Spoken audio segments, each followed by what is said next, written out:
Howdy everybody, and welcome to the crossover event here on Random Rhapsody. I'm Matthew R. Dawson, your friendly neighborhood host and GM here on the network, and joining me around my virtual table today are Brandie, Brie, Junior, Koines, and Kyle. Say hi, everyone. Hi, everyone. Howdy. Okay. Now, this week we are going to be back on our regular schedule with our playthrough of Magi Knights, An Echo from the Stars. If you enjoy high school hijinks or anime-style tropes like Sentai and Magical Girls, you should definitely check it out. You can also catch up on all of the episodes from our campaigns on our YouTube channel, which you can find here on your Linktree. We're also on Facebook as Random Rhapsody TV and on Twitter as @random_Rhapsody. Okay, is everyone ready? Yup. Yup. Okay.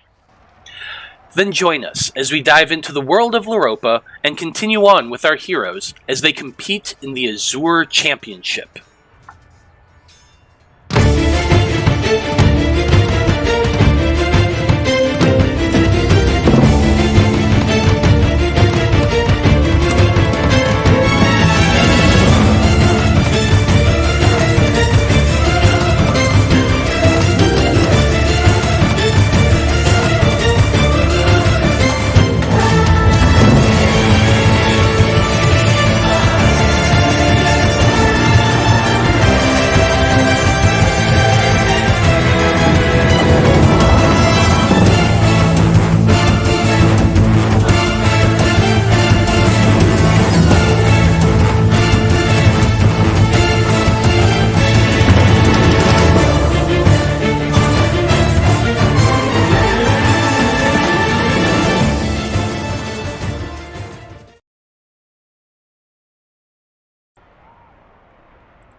And we're back. So when we last left off, our heroes had traveled to Rowena, the oasis capital of the Margarden Federation, in an attempt to acquire a dream root that is in the possession of its ruler, the Zaim. To accomplish this goal, Apollyon and Rhim of the Fab Five, and Blaznir, Caia, and Ichabod of the Debauchery Circus had joined forces to compete in the Azure Championship Gladiator Tournament in the hopes of gaining an audience with the Zaim to request that ancient relic. With the tournament in full swing, the Gladiators were unsurprised to discover that they had progressed to the semifinals in that tournament. With 3 wins under their belt, their next opponents would be their fellow competitors instead of monsters. The team was interviewed by the Coliseum MC, who asked their names and a little bit about themselves and what they hoped to win at the tournament. Their answers were colorful, to say the least, with Caia talking about a new tattoo, Ichabod swearing to free his family, and Blaznir flat out announcing to the city that he was here for the dream root. It was a confusing segment for the viewers, to be sure. And even Apollyon, with his skills and performance, were barely able to rouse the excitement of the crowds beyond a certain point. Now, once they were down into the Coliseum's Undercroft, the group was informed that their next battle wouldn't be for several more hours, which allowed them to spend a bit of time lubricating at the bar in celebration of their victory. Rhim made amends with Ichabod and Blaznir, while Apollyon got himself an inside scoop on what the terrain for the next battle would be. Afterwards, the party decided to set out together to visit the bazaar and acquire a few new outfits and other amusements. Ichabod also decided to go back to the house of his wife and children, who reside here in Rowena, to hide a bag of gold in the house before they all returned to the Coliseum to prepare for their next match. And so, Gladiators of the Azure Championship, your next opponent turns out to be a team of adventurers, much like yourselves. Although this group seemed much more infernal in nature then you guys, I suppose. The group fought with both blade and spells, but it was eventually driven back and separated by your group to be whittled down one by one. It was the Zaim himself who called for the death of the final enemy combatant, much to the jubilation of the crowd. Coins began raining down into the arena from the stands as the echoes of thunderous applause rang out into the night. So as you all stand there, soaking up your praise, a question comes to each of your minds. And that question is, what is your character's scent? And I suppose there would be bonus points for a description that sounds like it could be from a bad or awesome fanfic. And since Liam, you're the one who rolled, why don't you go ahead and go first? For it's quite literal, you are what you eat, in that when you drink, you tend to sweat out all the liquor from your system on your skin. So your skin literally smells like the alcohol that you drink in. So Liam smells like whiskey the majority of the time. I believe that. I don't doubt that one bit. Blaznir, how about you? It probably smells like campfires and just embers a bit. Okay, yeah. Yeah, that's fair. I mean, you are a wildfire druid after all. That makes total sense. Apollyon, we lost you on camera. Are you with us? Yeah, I'm here. Okay. What does Apollyon smell like? Okay, my camera reset here. Maybe is that gonna work? Yep, I got you now. Or at least I can see your shoulders. Your head's kind of gone. Why is it doing that? We just want to know what Apollyon smells like. Yeah, just tell us what Apollyon smells like for now. Now I can see it. I think Apollyon's scent is probably got some elements of the sea, like from the oasis here in Rowena, and kind of a woody, musky scent with some undertones of some exotic spices and flowers and stuff. A scent for a true champion. So basically, he smells like Old Spice. Probably. Love it. Okay, Caia, how about you? I guess for Caia it would depend a bit. If they've been traveling a while, she'd probably get kind of swampy smelling. I feel like she would burn incense and stuff while she's meditating. So for a while after that, she'd smell of incense. Again, if she's out traveling a lot, not having showers readily available, maybe a mixture of swamp and incense. Yeah, sounds about right for a turtle monk. I like it. Blood from a Stone in chat said that Apollyon smells like baby oil in victory. Ichabod, how about you? Ichabod smells like a forest in the dead of night. Moss and pine, all underlaid by the irony tang of blood. And racism. And sweat. Smells. But I often have fresh wounds in the morning, so I think I always kind of smell a little bit like blood. Yeah, probably. That makes sense to me.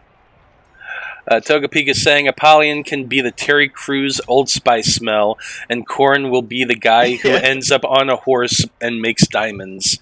I love Terry Crews. I just watched his Hot Ones episode the other day. It was pretty good. Yeah. I love Terry Crews too. He's hilarious in Brooklyn Nine-Nine. Anywho, so yeah, love it, everybody. Okay, Gladiators. As I said, you are all standing in the center of the arena, basking in the celebration of your victory. You can all see a few small individuals, children by the size of them, scurrying about the edge of the battlefield to collect the tips that are being thrown down for you. You can also see the Zaim standing there at the edge of his balcony, looking thoughtfully down at you all as he applauds along with the rest of the crowd. He has his usual retinue up there with him, slaves, servants, and a smattering of wealthy-looking people all decked out in desert finery. It is surprising to note, however, that neither Grovagar Umbridger nor High Priestess Ivik Abir are currently with them. Eventually, your party is summoned back towards the gates that lead down to the Undercroft. In total, your group is given 1,255 gold pieces in mixed coin, but we'll just say gold for the sake of expediency, that you can all split up amongst yourselves. The tips that rain down from, all the crowd and whatnot. How much did you say it was? 1,255 gold pieces. Okay. As you're all walking down, your group passes another party that is heading in the opposite direction. It's that team of chromatic dragonborn that you had all previously met, that Apollyon had chatted up a little bit. They all have a look of grim determination about their faces as they pass you. And you can all exchange, nods of recognition and whatnot as you pass. But with that, you do know that the previous battle would be the last one for today. What they're doing is probably the last one of the evening overall. So, for tonight, at least, the Colosseum Bar, as well as the city of Rowena itself, is open to you. You will eventually have to go get a long rest, but apart from that, what do you all want to do?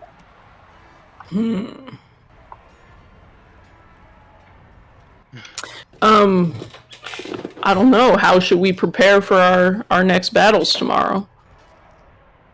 Like we've prepared for every battle so far. Don't die. That's not something you do in the preparation. That's something you do in the moment. I mean, there's a It's couple. been working so far. What'd you say, Blaznir? A couple people do die during the preparation. It's Oh, okay. yeah. Are you volunteering? Well, no, I'm not saying I'm just saying it's happened, and so not dying would be a good preparation. All right. We'll just not die then. Yeah, that's a good idea. I'm cool with not dying. So the plan is nil. All right. No plan. That's fine. When's our next fight? I'm assuming in the Tomorrow. morning. Yeah. Okay, well. Are we Only thinking? It seems like your Dragonborn friends are still in it. That's a good sign, right? Unless we have to fight them next. Yeah. I mean, I assume we might have to fight them if they're the only other remaining team. Mhm. Oh, you would know that if they're fighting somebody else, they're probably fighting another team. So whoever wins that one, most likely will be your competition. If we don't have any plans, why don't we watch this fight and try to see if we can learn a little bit about our enemy? That would All right. probably be good. All right. I'm As down. long as I can bring my drink with me. No problem. Yeah, I would like to go in and try to find a seat, because you had told me that I saw what might have been my family. I know that Prudence and Fear Not left, but I want to go to where they were sitting because there was a third person. Certainly.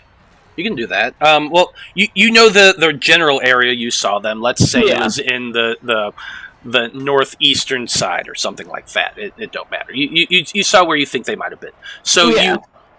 I don't have high hopes, but I'll try. Yeah, no, absolutely. You make your way up into that general area. The rest of you all spreading out or sitting together. It's entirely up to you. I'm just wanting to know how to narrate this. I wouldn't mind sitting with y'all. Yeah. Might as well, we're a team. Yeah, we can all point stuff out to each other that the others might miss. Let's do it. Yeah, absolutely. Okay, so you go making your way to that northeastern side, or wherever I said that you had seen a woman, a brown-haired woman with a ponytail, and a shorter young man who vaguely at the distance resembled your wife and son get up and walk off. So you start making your way down there, and they were like maybe third row down, so that's why you're able to see them. And you start walking around in that general area. Go ahead and make a perception check for me. It's one of my signature skills, you know. It's always funny. It's always funny how fun. It is. It is always funny. You know, it just narratively works. Mhm. So I think you got to call it out. yeah, Oh, it's a nat 1 for a 4. yeah. So you make your way down in that area and you start walking around, and we'll say that who's got the highest passive perception, whoever Oh, does, you know it's Blaznir. Yeah. I have 24. yeah. So I'm like leading us to a seat. I'm like, oh, I've got a spot, but I don't share why. And then I walk very stressed out and like wringing my hands the whole time. yeah, you do, and you're just walking about, and you're sure they were somewhere around here, but you don't see any spots where they might have been. Everyone kind of has crowded together. Some people are standing, other people are sitting, but there really isn't much space to sit down. Blaznir, however, with your passive perception of 24, you do spot a place, a few benches up further, where all 5 of you could crowd in together and sit. So he can lead you to that. There's right there. Oh yeah, that'll work. Yeah, I thought so. Yeah. Yeah, it's really hard to tell. You're not, unfortunately, Ichabod, you don't see anyone who resembles your wife or son, or other sons, for that matter. Yeah, I was hoping that Ishmael would still be sitting there, because I haven't seen him yet, so Yeah. that's why I'm nervous. Yeah, and, you know, who knows, but not with that one, unfortunately. But anyway, you do sit down, and you begin watching the fight. You do see the Dragonborn coming out from the side that your group was, and you hear the MC calling them out. Apparently their troop is called the Chroma Brigade. That's almost as bad as Debauchery Circus. I know, right? Almost. But they seem to be fighting a group of what are they? They are a mixture of bugbears and hobgoblins that apparently fight as a mixed unit. You notice that there's one hobgoblin in the back who's kind of robed and has a staff, of spellcaster of some type. You can see a couple of them are more ranged fighters, and then they have 2 more who are more frontline fighters up front. And the battle begins. Both sides seem to be going fairly well, actually. It's a pretty even matchup. The hobgoblins and bugbears are worked well together. You can tell that they're a military unit. I don't have a name for them. It doesn't matter, because I had rolled previously who won this battle, and the Chroma Brigade whips the floor with them after about an hour, after about 5 minutes or so. Yeah, not an hour. Not an hour. Wow. Yeah, I know. That's a long battle. No, in about a few minutes. It's like we know battles take an hour or more in playing time, but in real life time, they end in less than a minute most of the time. Sure. Yeah. Now, here's some things that you do pick up while watching the Dragonborn. The red-scaled one seems to be a frontline fighter. He fights with a halberd, and very heavily armored. You do see him use his dragon breath at one point. He kind of lures the frontline fighters of the hobgoblins and bugbears towards him, and then he just unleashes on them. He's a pretty good fighter, and he actually at one point he let's see here. No, I think I'm going to actually have you roll for this to see how much you get. I will tell you what all of their abilities, or at least what you notice of them. But go ahead. I want everyone to roll me. You can either roll an insight or a survival check for this. Same thing for me. Okay. Ooh, that's a 25 insight. Oh wow, that's a 13. Oh, I rolled super low. That's a 12. This is what Ichabod likes. I rolled 11. Oops, I did not mean to do an advantage, but I am not paying that close attention. No, you're really not. Like you, Liam, are more focused on your whiskey, and like someone comes around and is selling more whiskey and ale and wine, and you just keep buying drinks for this time. But those who are watchful, Ichabod and Caia specifically, you're both very well trained in battle and fairly observant. I'll take out 5 gold. Yeah, go for it. 5 gold is fine. That's a lot of whiskey. It's a lot of whiskey. What do you want from me? So the red 5 minutes. The red anytime. Sorry. Anyway, the red fighter is like I said, he fights with a halberd, and he actually enlarges himself pretty much at the start of battle. The green dragonborn seems to be a healer. You see him cast a couple spells to help his party members as they're going on. That one fights, let's see here. He mostly fights casting spells. He does have a warhammer that he uses like once, but he seems more intent on throwing lightning around. Let's see here. The white one is a spellcaster. He tends to stay in the back, but him and the green work well, like in tandem, throwing lightning-based magic together. That's something that you pick up there. Let's see.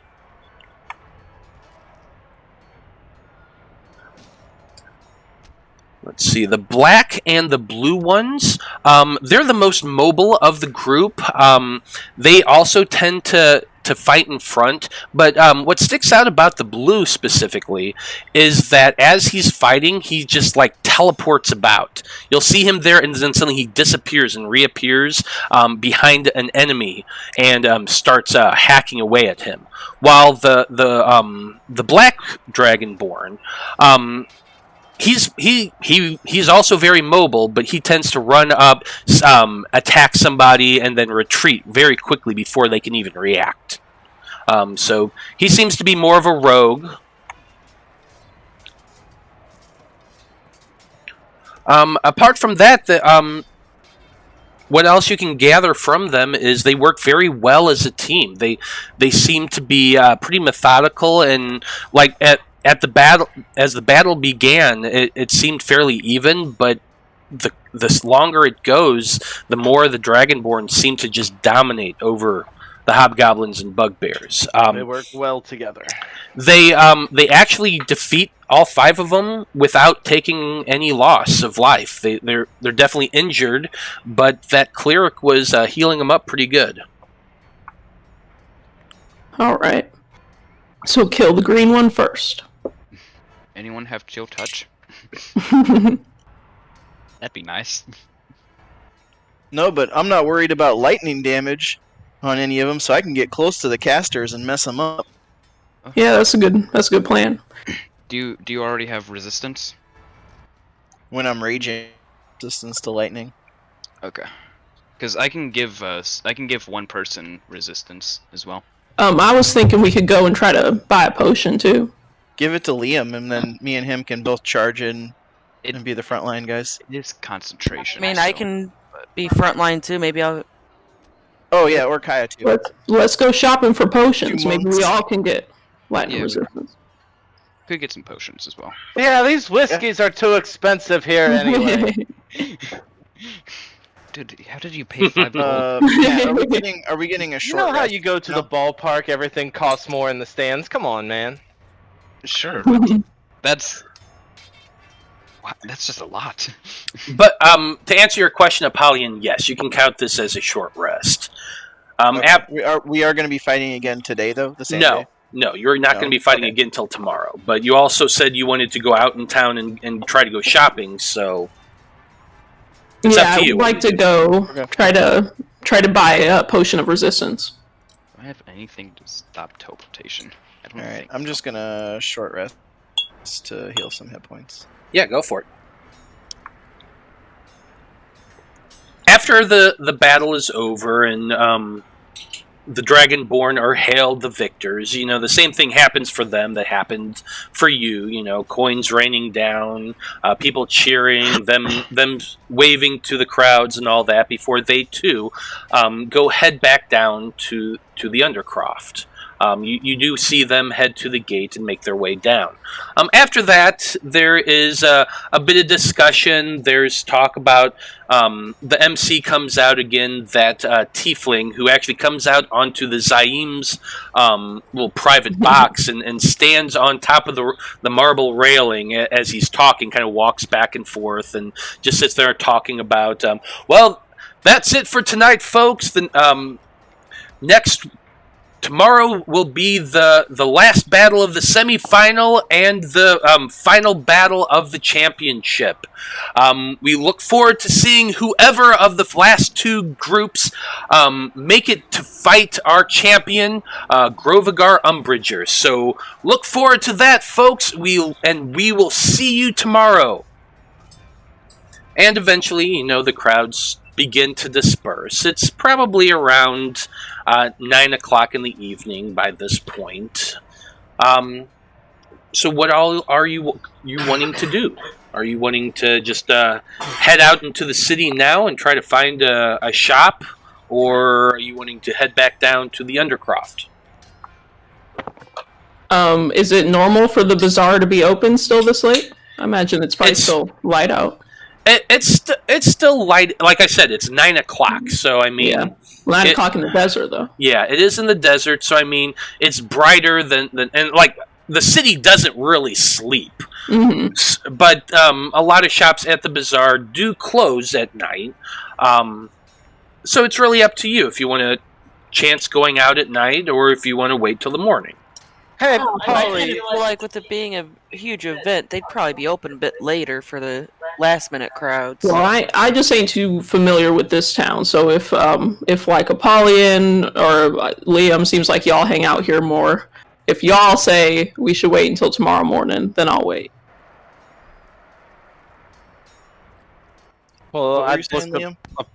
I was gonna ask Apollyon, will you be doing the late night activities like last night? Should I find my own room is what I'm saying. So I'm not stuck in the hallway again. Yeah, we can easily get another room. That's no problem, Liam. Yeah, I think I'll just sleep in the barracks. You have a good one. I've never been to this city before, so my experience is the same as yours, so I'd tell you to ask Apollyon when's the best time to go out. I look at Apollyon. Well, Apollyon, you would know. Oh, go ahead if you want to. Oh, no, yeah, I don't know. Tell me what the best time is. I mean, realistically speaking, if all of the shops are open fairly early would be the best. Like, there are some shops open. It's going to be a dice roll to see whether or not one it is. They are all open in the morning, so you could easily just take a long rest now and go in the morning. Again, it's entirely up to you. Yeah, that's what I say. Yeah, you gotta get up early, get some training in, some shopping. I'm up at the crack of dawn, doing my rounds, my pull-ups, oiling up my muscles. If you guys want to get up with me, you're more than welcome. I think I'll take you up on that.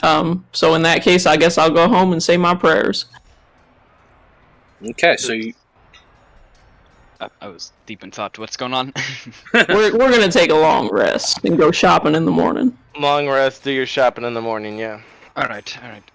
Sorry, I'm planning what spells to prepare. It's more of a guarantee of being able to get the shop you want to go to. Yeah. Yeah, chances are you'll find it in the morning. Alright. Okay. Now, once that decision is made, Caia, Ichabod, and Blaznir, the three of you can go make your way back to the inn that you had that you had rented rooms at. You rented them for the week, if I'm remembering correctly. Mhm. So you still have those available to you.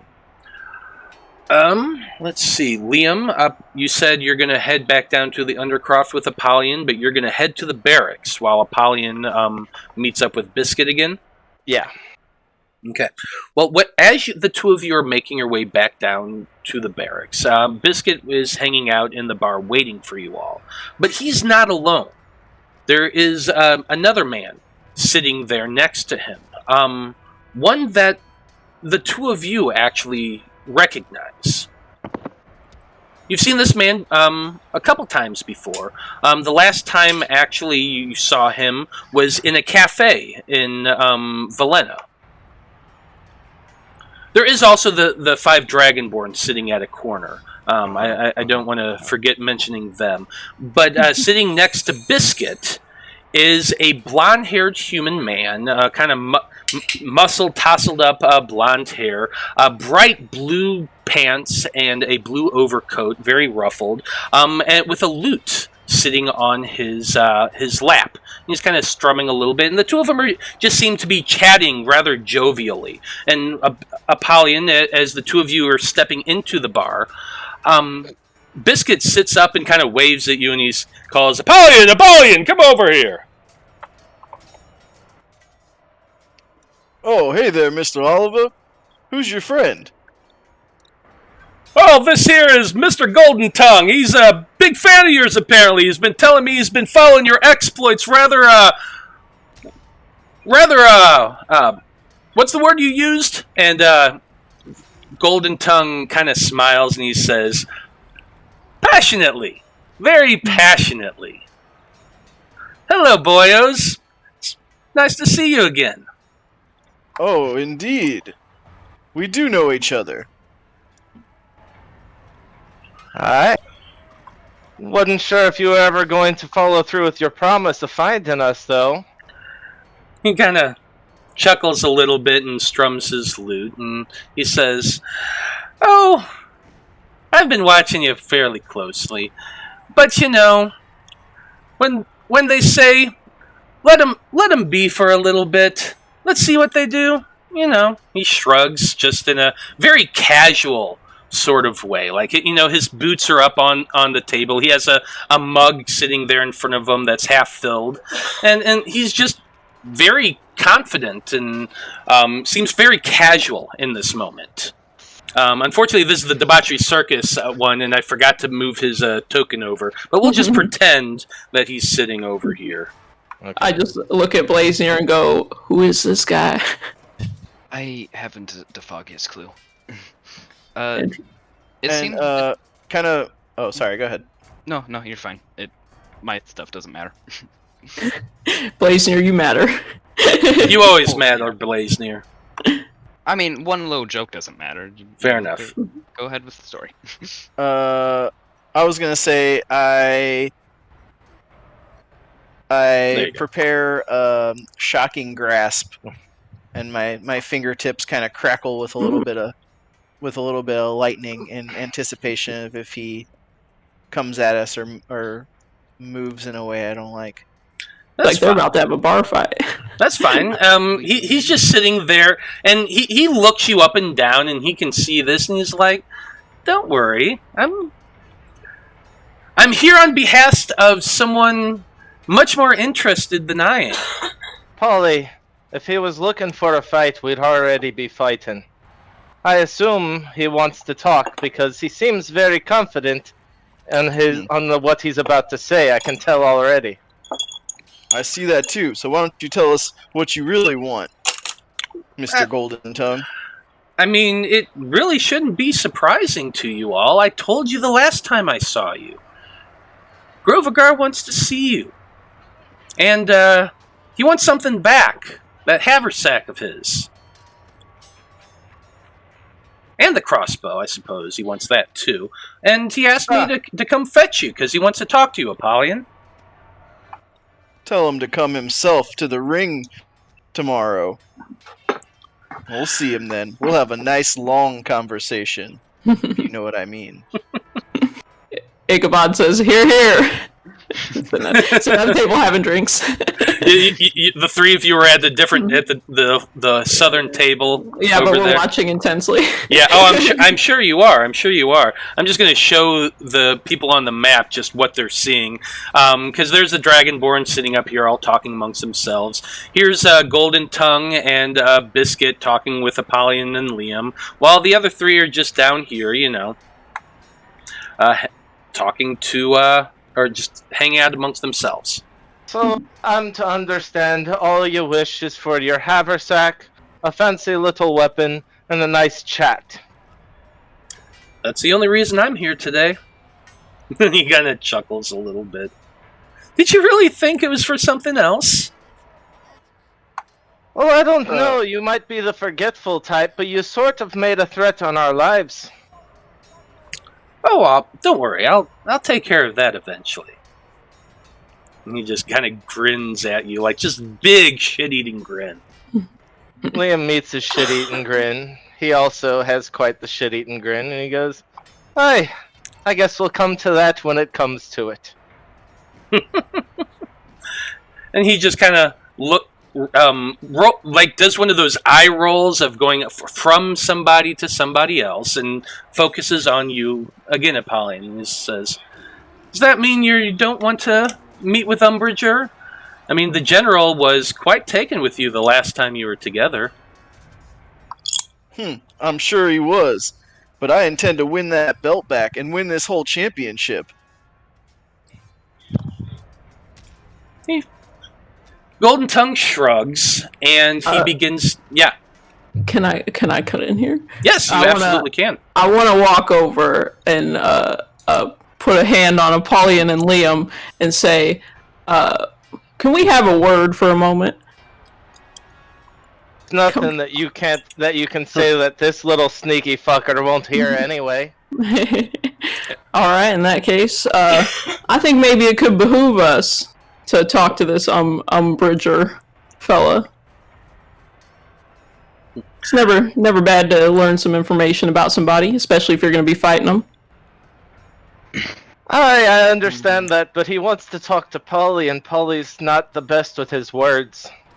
Does he want to talk to Polly alone? And I look at the guy they're talking to. It's rather personal for Apollyon. Golden Tongue looks at Ichabod. You ain't gonna extend this invite to his friends? You understand it's a liability. Have one guy go to somebody's house alone. It's rude, honestly. Yeah, it's awful rude. He kind of chuckles a little bit, and he says, "Knowing the general, none of us want to watch what's going to happen in there." And he just gives Apollyon a knowing look. Is this sexual? I look at Apollyon for a really long time. It is. Oh, that's what he wants to meet about. Okay. And Biscuit is sitting there, and he's like kind of looking between Golden Tongue and Apollyon, and Golden Tongue and Apollyon. I remove my hand from Apollyon. I imagine you give your hand like a really disgusting. Yeah, I wipe it off on my shirt. Biscuit rolled a dirty 20 on insight. He knows what's going on. He's looking between the two, and he does one of those eyebrow raises at you, Apollyon, and he's like, "There's something you need to tell me, Apollyon." Oh, don't worry, buddy. You can come with us too. It'll be a great time. All right. Well, it sounds like he's not going to extend that invitation. So it's up to you, Apollyon. But I thought it was an opportunity. I mean, you've seen Umbrager's prowess on the battlefield, haven't you not? Yeah, but there's still you can learn stuff about people psychologically. And Golden Tongue's... Oh yeah, I'm going to study him from the inside out. Alright, well you have fun with that just as long as you can still kill him tomorrow. So Golden Tongue claps his hands together and he says, "Wonderful, wonderful. So you just grab that haversack and crossbow and we can be on our way." Right, we don't exactly have them on us at the time. See, we're not exactly we're the punchers and the fighters, you know. And the thinkers, they keep the things. And so we don't have the things because they're with the thinkers who aren't here. Well, I suppose we can just go and get it together if you want to. That's totally fine too. I've got all the time in the world, Apollyon. All the time in the world.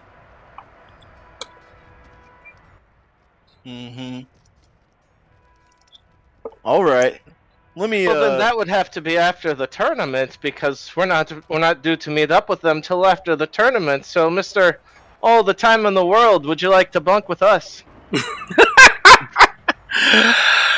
Sorry there, kiddo. This is a one and done kind of thing here. If you're not willing to go now, I guess you will just be seeing him on the battlefield after all. Well, then, I don't think you should be slinging around phrases like all the time in the world, because obviously that's not true. But I do have one question for you. What do you think of my hair? Make a persuasion check. Absolutely. Persuasion. 21. He kind of has a glimmer in his eye and he says, not bad, actually. I like the purple. The braids kind of give you a certain je ne sais quoi, I suppose. I don't know what that means. Well, it's nice to have a little dialogue between associates, should we say. So I take it that's a no then? Unfortunately, we are unable to acquiesce your request. Wonderful. That's right. We don't have the items. I mean, I'll talk to him if that's what he wants, but sorry, no dice on the items. What a shame. I'll give him your regards at least. And he stands up and kind of looks you both over. And you do actually see him kind of muttering a little bit to himself as he does this. But then his eyes kind of flash a little bit. He looks at each one of you and shrugs his shoulders and... Okay. Having a fun night, boys. Oh, I don't like that at all. And he disappears. Like magic disappears or just walks out? Like magic disappears. Okay.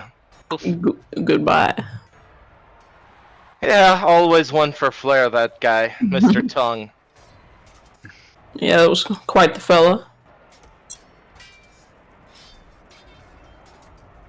Yeah. I don't think he likes us. Yeah, No. As much as Did he they said he threaten does. Well, I don't like him one bit. Sounded like they threatened to kill you in your sleep. Yeah. Yeah, I think it's wise of you not to go, Polly, and going there by yourself is just too big of a liability. Like, what if he charmed you? I Killed you. suppose, but Well, unfortunately, I hate to suggest this, but I think we should all sleep in close quarters tonight and take watches. No, that's probably a good idea. That Oh, man. I know. Alright. we've kind of have to have our punchers tomorrow. Your punchers. Yeah. Well, I think all four of you are punchers. I'm the only one that's not a puncher here. Yeah, but you've been holding your own, Blaznir. No, I've You just stay behind us, you'll be fine. yeah, no, I'm quite happy with how I've been doing. Honestly, I did not think I'd make it this far. Just make sure you prepare the correct spells. Yeah, just Oh, make sure you prepare the right spell. Then. Listen, I'm writing down what spells I want to prepare tomorrow. Like, Alright. I'm doing more work than ever. It's great. I'm still gonna forget a spell. While those three are talking about Blaznir's spells, Biscuit is kind of questioning you, Apollyon, right now, wanting to know exactly who that was, because he introduced himself just as a big fan of yours, but he kind of got the impression that something else was going on. So what do you explain to him? I guess I end up telling him kind of the whole story about the army and like going to their camp and getting captured, and then finding Grovigar's homoerotic literature and stealing his bag and everything. Yeah, because that's exactly what happened. Yep. That's not the only thing you found in there, but we won't go there. Oh yeah. You still have that literature? He does, actually. I think I do. Yeah. I think I do. In my Oh, you... I'm sorry. But I'm we upset you we didn't don't mention have it. the. This the is still other item. pre-streaming what we're talking about, so nobody knows about this. Well, that's not true, because we did that... We did a session 0, that's right. Yeah, we did a session 0 to talk about it. We never did one with the Debauchery Circus, now that I'm thinking about it. We really need to do that. But anyway... yeah, the only thing that we have to talk about before we started streaming is the Port Leone fight.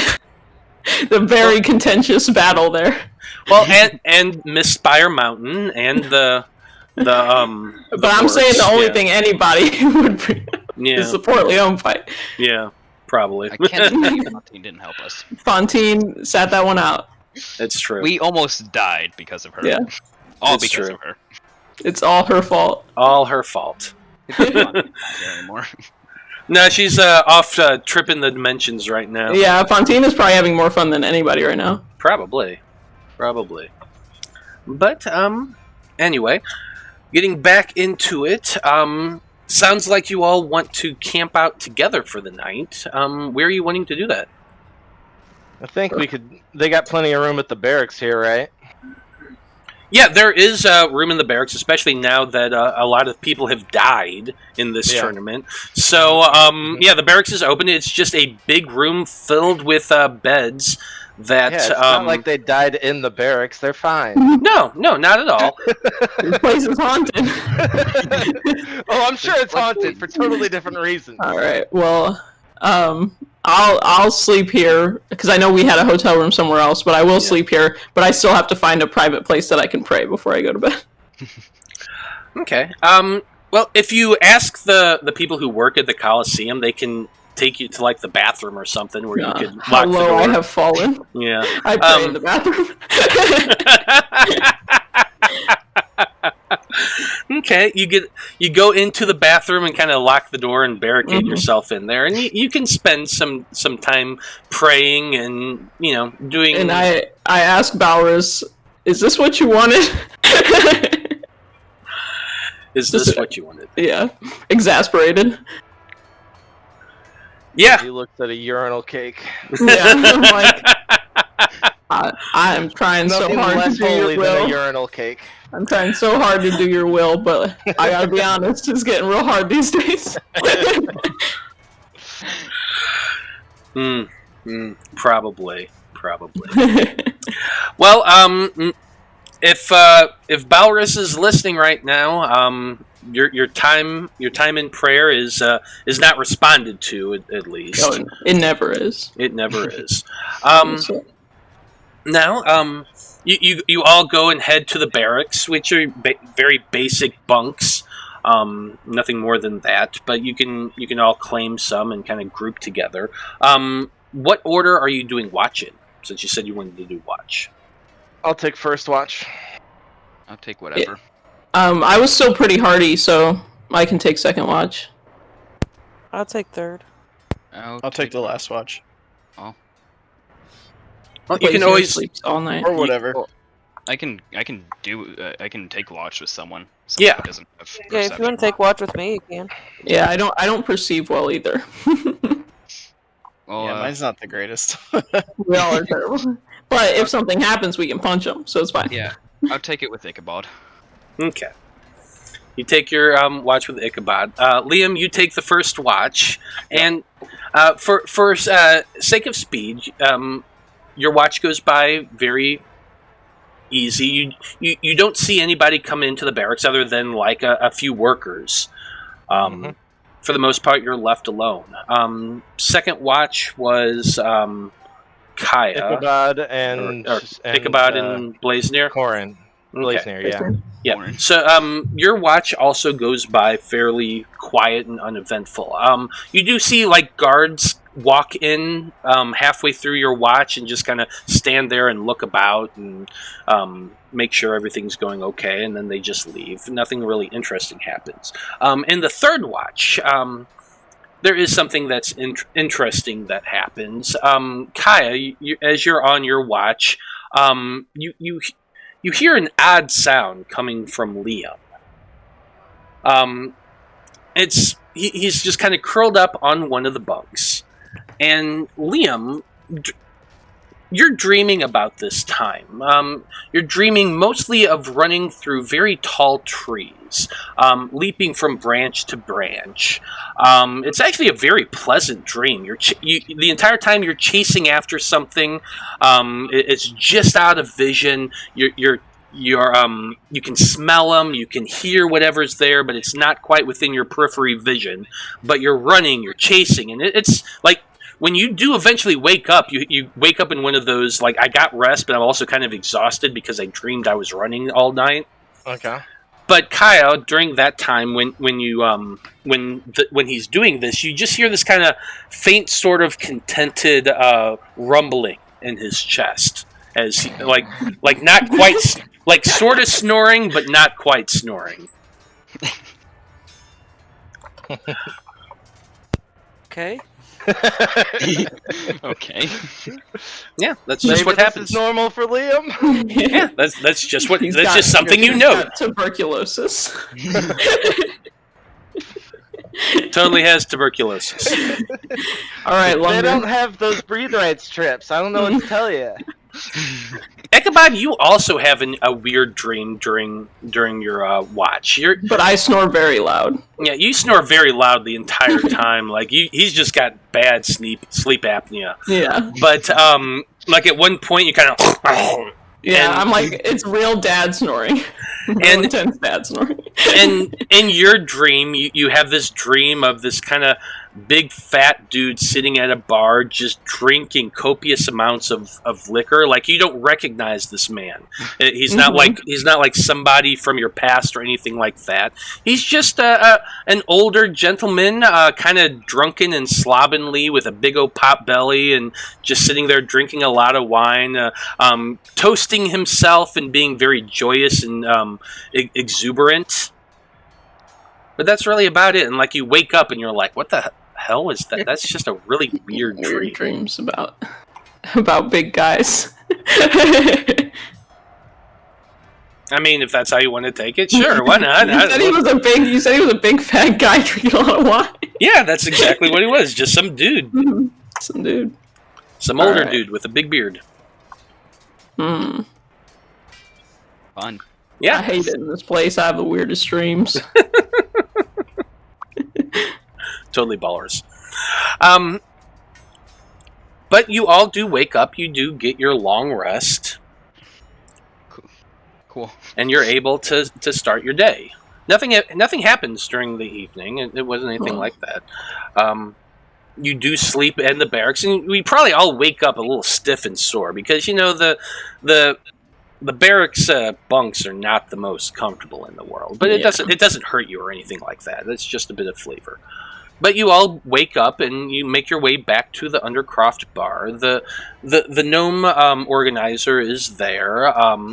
He walks up and he says, "Okay, good to see you all. Looking forward to the final match of the semifinals here. Wish you all the best. I got some money riding on you, so I'm looking forward to seeing how you do." Does it say who we're up against? Do you know that information? And the gnome kind of looks surprised, like, "Yeah, them." And he points to the group of Dragonborn over in the corner, the Chroma Brigade. Oh, I wave at them. Hey, laddie! Everybody just waves. So they look at you and they nod, and actually they get up and walk over to your no. table. Apollyon, you had talked to one of them before, the red one, I think. And he walks over and he says to you, "Well, it seems as though fate has decreed that we will be fighting in this last battle." Indeed, indeed. I look forward to it, my friend. I do You as better well. bring your best. And I'll roll intimidation. Okay. Oh, no. Go ahead and roll intimidation. Friendly intimidation. Can I, first let's see what it is. Can I help? Wow, 10. Well, since we already saw what happened, I'll say you can roll one as well if you want to. Alright. Can I stand next to him to give him advantage? Like, I'm looking imposing as well. We're all walking up there. Fine. Just, roll with advantage, whatever. I'm still gonna roll since he said I could. Yeah, you can. Walk up there, and I don't say anything, but my spurs just clink, and then I spit on the ground. Okay. I still sucked. Wow. Yeah. Slightly better. But you still can roll with advantage because of I can roll again? You can roll Yeah. one more time, Apollyon. Yeah, one more time, add a d4. good luck. Nice. Oh, That's what we needed. Boom! With my friends behind me, I Yeah. look like a scary motherfucker. Yeah, you look way more intimidating now that you have a spot. towering over them. Yeah, so in total he rolled a 29 with Blaznir's guidance. Nice. And they do seem a little cowed and a little unsure, and he says, the red one, he says to you, "Now we've gone this far and we have killed many people, as have you. We have watched your battles. But I also felt that when we spoke earlier, we had something of an understanding, and I hope that we can continue an understanding so that no matter who wins this next match, we all walk away alive."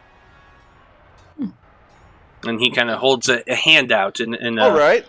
I'll take that gentleman's agreement. That's fair. You heard him, guys. No killing. I May the I- best team I'm- win. I've honestly been disliking all of the killing, so that's not that hard for me. Alright. Non-lethal. I'll make that deal. Can I roll insight to see if he means it? Sure, They're absolutely. just trying to get us to hold back. Yeah, like, are they just wanting us to hold back, or are they like... Yeah. Oh, that's for another insight. net. 20? 27. Wow. Waste them before the match. Yeah, I want to stare... I want to narrow my eyes at him to see if he really is going to return that favor. yeah, and with your 27, considering the way that Apollyon and everyone working together intimidated this group, they definitely seem serious. Like, you can tell that they're kind of questioning in their mind whether or not they're going to survive this fight. So if they are being if they got the sincere. drop on us, they wouldn't shoot to kill. Yeah, they're being sincere. Like you're at the alright. last. They don't want to die, but they do want to win. Well, in that case, I hold my hand out as well to shake somebody's hand, Okay. and I say, I can take that. You know. Okay. And you all together kind of shake each other's hands and make this gentleman's or gentle people's agreement with this 5. Because Well, I mean, it's gentlemen. We're all guys here in this group. All of us. well, yes, that is what Ichabod would assume. That is definitely what Ichabod would assume. This is a boys' club. But yeah, apart from that, you hear that about 9 o'clock or so, the stands begin to fill up, and the MC once again is up there calling to the people, rallying them up, and getting them into a frenzy for this final semi-final match. Do we still have time to go to the shop? Oh yeah. Sorry, I forgot. You Okay. did say you wanted to do that. So before that happens, you are all able to make your way to the bazaar. You're looking specifically for an alchemist shop, correct? Yeah, I'm looking for a potion of lightning resistance. Okay. Go ahead and make an investigation check with advantage. Somebody. It doesn't matter who. All right, not me. I am not smart. I have no interest in buying anything. I'm not rolling it. Well, anybody who got at least any bonus to investigation would help. How's a 21? That's pretty good. I'd say, yeah, 21's pretty damn good. You are able to make your way and find an alchemist who has a shop set up selling potions of various types. You specifically ask for potions of lightning resistance. That's right. Let me look at these. Everything is concentration. Just everything is.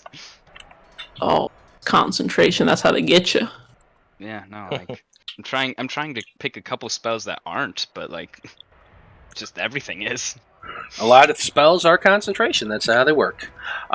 So, potion of resistance against lightning is an uncommon potion, but he does tell you. This shopkeeper does tell you that he has 4 of them. And how much? For each one, he tells you that it costs 1,000 gold apiece, which does seem. I'm not going to make you roll an insight check to tell you that that's pretty damn high. It's pretty steep. Can I haggle? Yeah, I take a step back for Blaznir to do his magic. Well, we are in the bazaar in Rowena, so chances are everything has to be bargained with to get a lower price. That's kind of what they're known for here. Mm-hmm. So yes, you can absolutely haggle. Start the dickering. Go ahead and make a persuasion check and tell me, how are you persuading this man? I'm just gonna say, come on, we both know that's a little bit too high. Maybe just lower it down just a little bit. And I'm gonna guidance myself as well. Yeah. Oh wow. Who needs it? Yeah. 27. 27. Wow, 27. So, At least take about 50% off the top there, buddy. So, in total, like, the dickering goes back and forth, but with the 27, I'm going to give you the lowest amount, and he's able to be talked down to 400 gold apiece. I'll take one for 400. 400. Yep. Take one Take as one. well. Okay, so everyone who wants one, it's 400 apiece. Take the money off your character sheet, and that's what you got. And how long does it last for? That's a good question. I'm sure it'll probably be fine because it's a battle, but just curious. Just pop in the middle of battling. Minute, 10 minutes, something like that, probably. Yeah, I'm like, as long as it's a minute or more, I think we'll be okay. It's 6 Oh. seconds. Look, Whoa, 2 rounds. yeah, 2 rounds. That's it. Screw you guys. Actually, oddly enough, they actually last for a freaking hour. A whole hour, I'll take it. Can we Nice. Can we pop things before the battle? Like, Yeah. I don't see why not. They're not going to Yeah, stop as I'm you. If walking in there, I'm gonna suck it. Yeah, you could suck it down as you're walking up the stairs to the to the entrance. Like, nobody's going to stop you. okay. Yeah, I mean, if it didn't- lasts an didn't- hour, I'll do that rather than waste time in battle. Yeah, Um, I didn't know if it was like, like maybe there was some rules like, hey, maybe don't summon Caia while you're walking up the steps.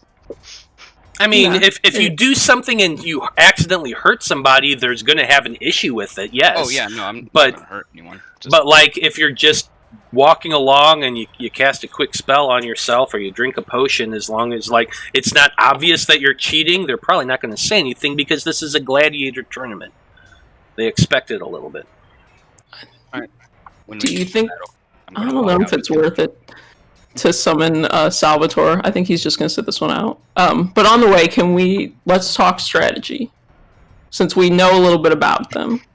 Sure, Well, sure. for sure, we need to target that green dragon first. Yeah, I think it's what Liam said earlier was kind of wise to gang up on those spellcasters, like the green one and the white one. So Pretty sure all I said was stay alive. well, maybe it was Apollyon who said go after the spellcasters or Oh, something. yeah, But, I think we should rush in and take out the spellcasters, because if they're going to try to do lightning damage on us, then we can yeah, so I think it's surprise them by having it not be effective. a couple of our frontline fighters should definitely go after them. I'll take on that rogue because Yeah, he I'm won't be gonna- able to get away from me. I'm gonna need somebody with me because that rogue is gonna be on me. Probably. Well, He can teleport then. well, no, that's not the teleporting one. The blue one is the one that teleports. Oh. I thought the blue one. Oh yeah, okay. The- Well, Yes, Game Master. Just cutting in real quick, Togepica is saying, always target the Green Ranger so that he can't summon the Dragon Zord. No. always with the Power Rangers. Yeah, if I take on the black one, if his thing is he disengages and runs away, he won't be able to get away from me. At least not as easy. So I can kind of focus on him, have Apollyon, Liam, and Caia focus in on our spellcasters there, and we'll just kind of save that red guy. The red guy, I think, will be the biggest threat. But yeah. I think I'm just saying, like, the blue guy who teleports around is like, because I'm a bit worried that he might, because I'm the caster and healer of so I think he's gonna probably target me, and just I need something to deal with him, and I don't have much. I can paralyze him, perhaps. I've got a hold person. I could give a go. That's also what I'm thinking. Yeah, so we got 2 chances at it. I'd say we're in a good spot. All right. Sure. I got you, Blaznir. I ain't gonna let him take you down. All right. All right. Okay. Well, I think this is a great place to pause and take our break a little bit early this time. That way we can use the rest of the session to do this battle. So stay tuned, everybody. We are going to be back in about 10 minutes, and we're going to jump back right straight into that fight with these Dragonborn. So stay tuned.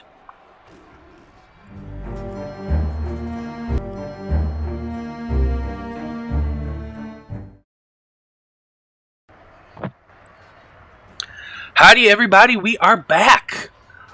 And when we last left off, the Gladiators here just made a deal with their competitors, the Chroma Brigade, a group of Dragonborn who are also fighting in the tournament. They've agreed to pull their punches and not fatally wound each other. Though, I mean, still fighting...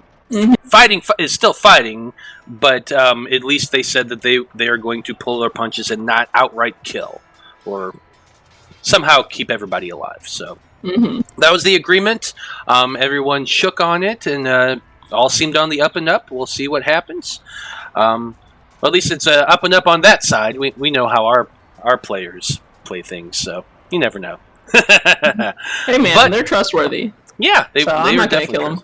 Good. We're all gonna die. Yeah, Blaznir just murder everybody. But That's his story arc. your group makes your way up to the arena. You can hear the cheers once again, the shouts and praises, as all of you step out from the gate.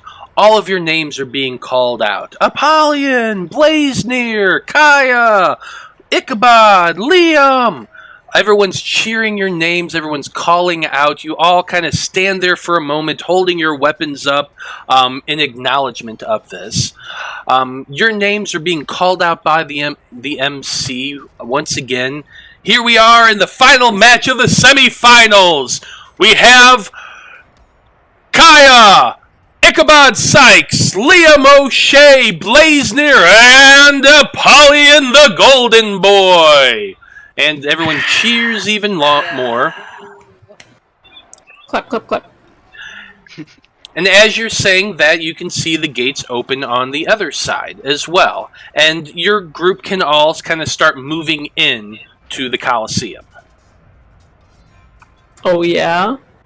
Yeah, so if you want to move your tokens around, you're welcome to do so. As we're entering, I'm gonna use prestidigitation to just have sparks coming out of my fingertips. Okay. And I took that potion as we were walking in. Yeah. Yeah, I'll do the same thing. Actually, I won't make any kind of sparks or lightning. I will make rainbow sparks. Sorry, rainbow sparks, not lightning.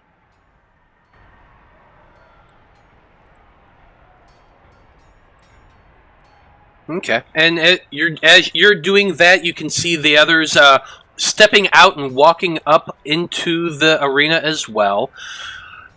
You see a bit of a shimmer going over all of them, and there in front is that red Dragonborn. Now remember, you can only move your movement once before we begin this fight, so keep that in mind. But you hear the MC calling out as well, their opponents, the Chroma Brigade, and begin naming off each of the Dragonborn, but they're dragony names, so I just gave them, to make order easier, I gave them all, their colors. So, everybody, go ahead and roll for initiative. And I assume everybody already took their lightning resistance potion that has them. Yep. I popped lightning res. I can never roll good on initiative. Oh, you're behind me. Oh, fun. No. The square. No. Take the No. Not the square. We're gonna die. Yeah, I never seem to roll that great on initiative. Even though I have advantage on it. It's like my bonus is only +2, so yeah, that's not a lot. But you'd think statistically I'd have to get above a 10 sometimes. Right, Matt, can you tell me, is this formula right? I think maybe we've talked about this before, but... Yeah, let me take a look at your character sheet. It says here. 1d20, 1d20.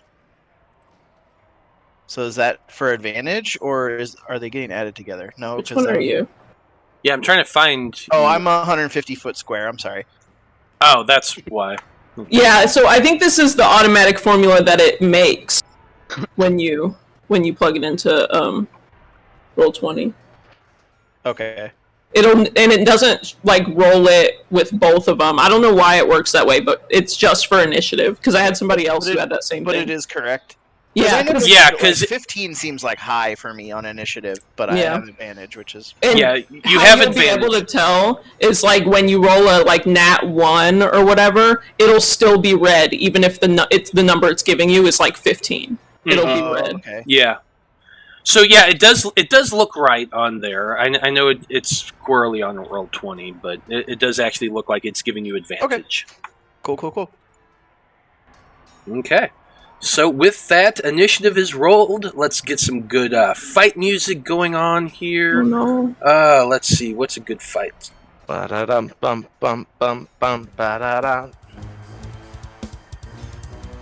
There we go.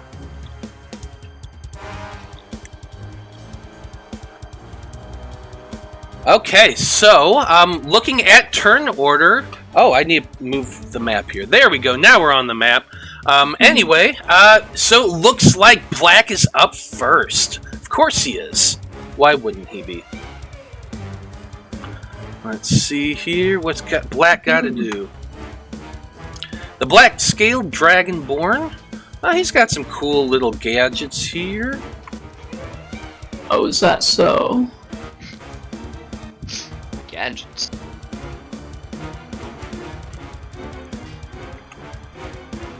Sex toys, gadgets. Oh, those. Okay. We're having fun. I see.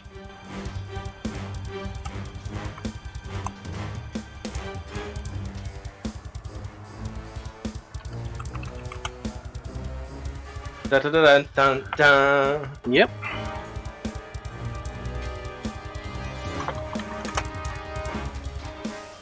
Okay. So let's see. He is going to be moving. First of all, gonna move 5, 10, 15, 20.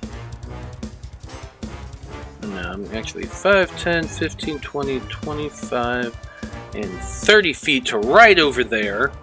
Apollyon, you and Ichabod are both in front. You're a little bit closer, so he's going to be taking a shot at you. However, before he... Let's see. Oh, no, he can't do that. That's right.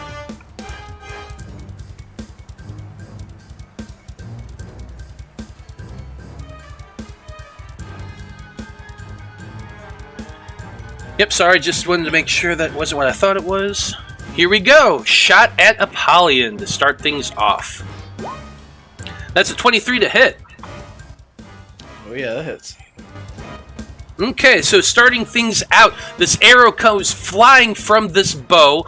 You see a little bit of greenish energy kind of coating along the thing. It strikes you in the shoulder, Apollyon, doing 7 points of piercing damage and 5 points of poison damage.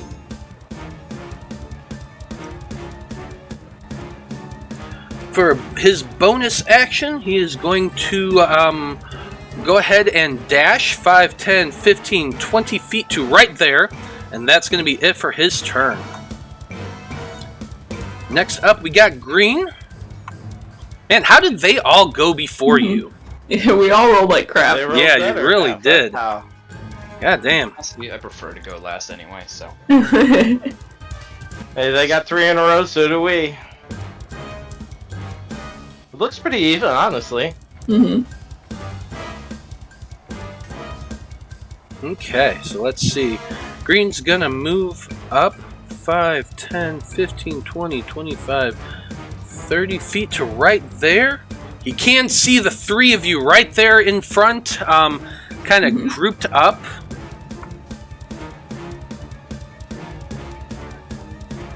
Under 50-foot squares coming out. Oh no. Yeah, definitely. Please spare me. Well, unfortunately, it's not the 100-foot. That's a bit disappointing. Oh, man. Yeah, I know. I'm kind of bummed about that. But But it is a 60-foot. Wow! Oh no. Take it back. I think I prefer a 100-foot square. But yeah, so you see the Green Dragonborn stepping forward, and as he's doing so, he's beginning to cast a spell. As he does, a storm cloud begins to swirl above you all, just like right at the edge of that force dome that's around it. Like it's encompassing most of that. So it's actually like it's pretty big. The storm cloud appears in the shape of a cylinder that's 10 feet tall with a 60-foot radius. Okay. So that's what that is. As he casts Call Lightning. Let's see, a bolt of lightning then flashes down from the cloud to a point. Unfortunately, nobody is really 5 feet away from one another. So we're going after the big guy right in front, which is Apollyon. Yep. So, Okay. Apollyon, I'm going to need you to make a dexterity saving throw. Does my danger sense apply? What does danger sense do? Uncanny sense of things to dodge nearby when they are giving you an edge to dodge away from danger. If you have advantage on dexterity saving throws. You have advantage on dexterity saving throws against effects that you can see, such as traps and spells. So yes, you absolutely have advantage on this roll. Nice. A 22. Nice. Nice, yeah, 22 is gonna save. So in total, you're going to take...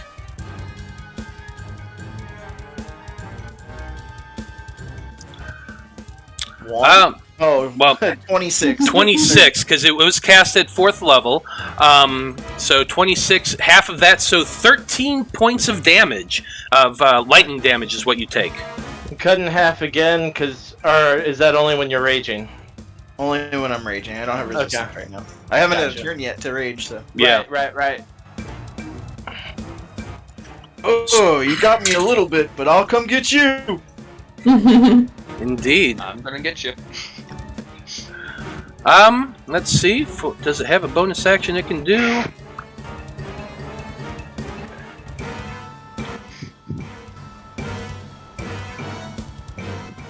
Oh, here's another thing that's going to happen, which I forgot about. When that lightning struck you, when you took the lightning damage, you are actually pushed back 10 feet. Okay. Sorry, so Even you're if right you there. save? Yeah, even if you save, if you take If this guy causes lightning damage to a large or smaller creature, you can push them away 10 feet. Okay, so straight back. Yep, just straight back 10 feet. Okay, I moved him. Cool. Yeah, that's fine. Okay. That's it for Green's turn. Next, we got Blue. Good old Bluey. So, let's see here.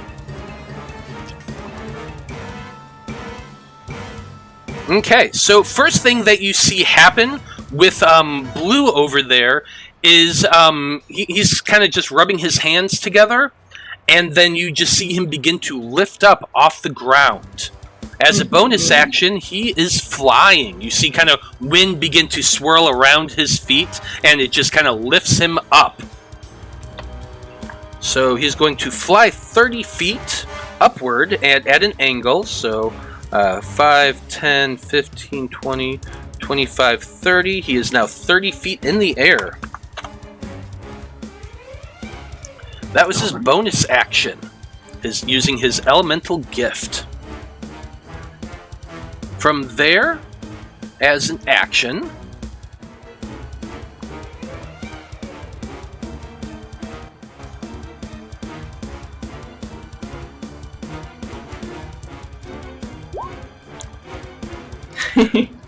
yeah, up to 6 creatures on the ground in a 40-foot cube.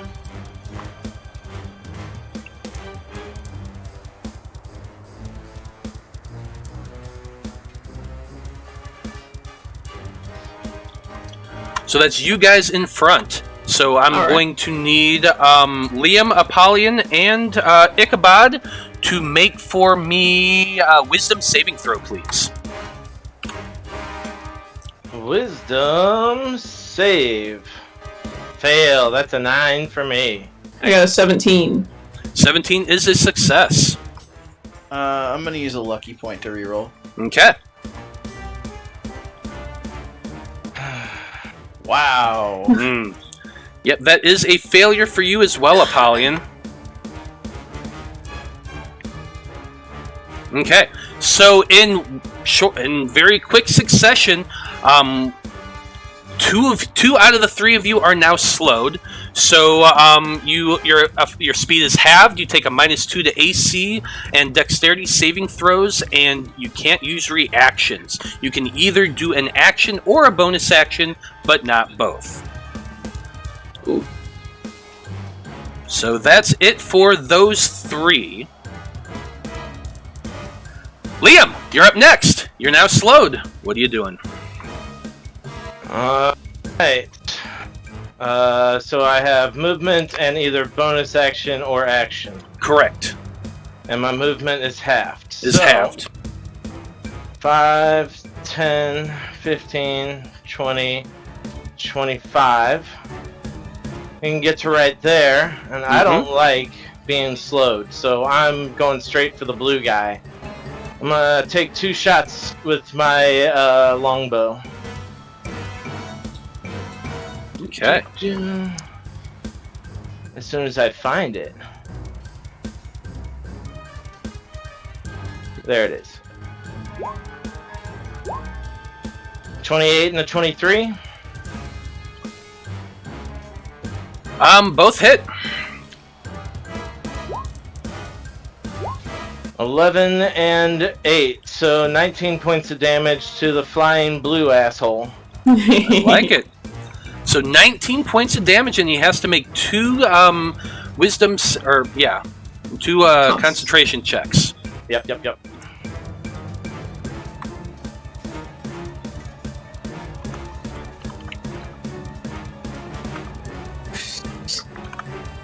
Here's hoping.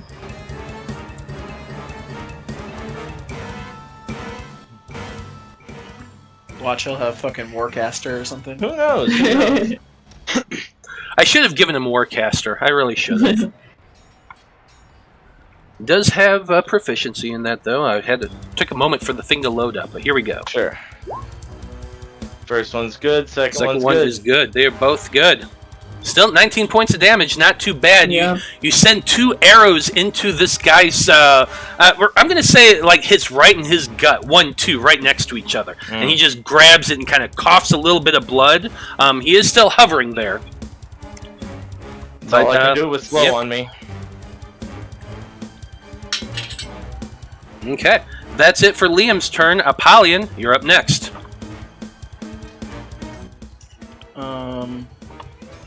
Can you do 2 bonus actions in the same turn? Like, can you use your action to do something that says it takes a bonus action? No, you cannot.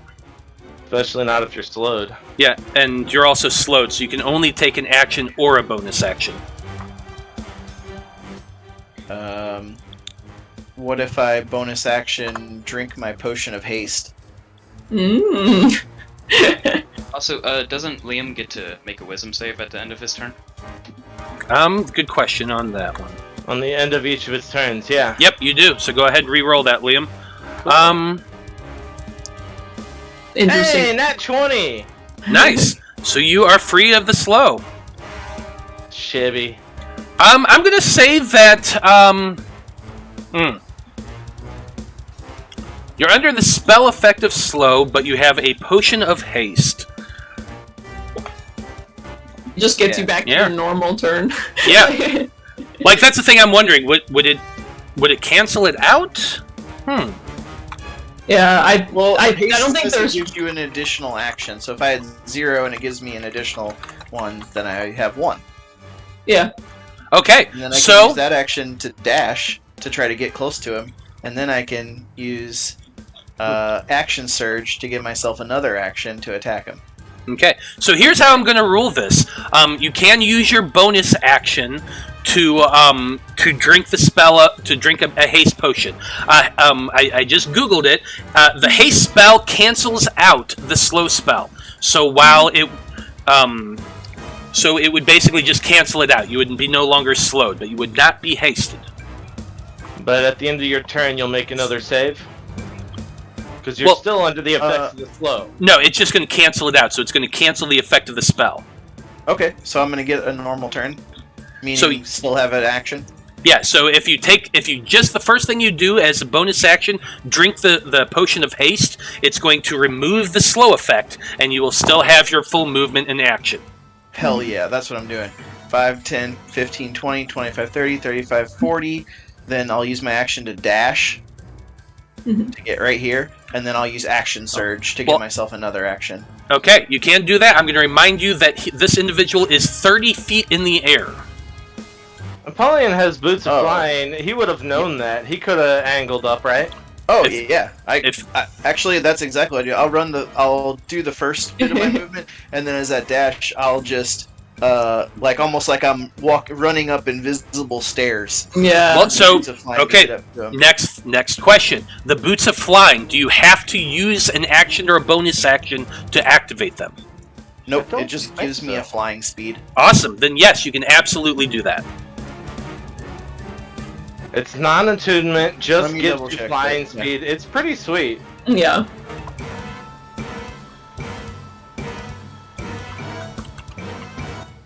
Yeah, the winged boots. While wearing these boots, you have a flying speed equal to your walking speed. You can use these boots to fly for up to 4 hours, all at once or in several shorter flights. I do have a ticker on my character sheet that keeps track of the duration. Yep, there you go.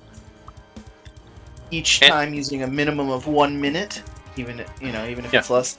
When you're flying, when it expires, you descend at a rate of 30 feet per round when you land.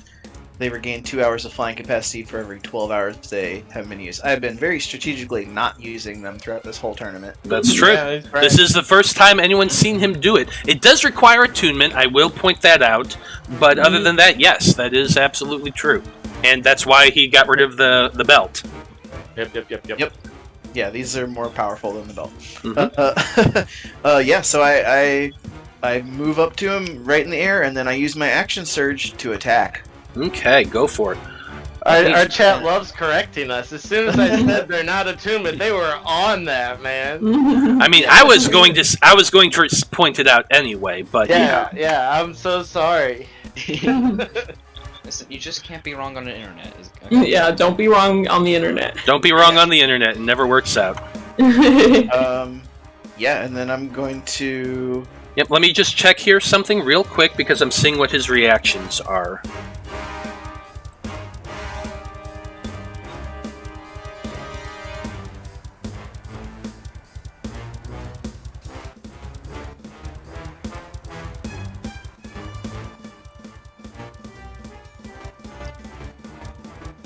Okay, nope, we're good to go.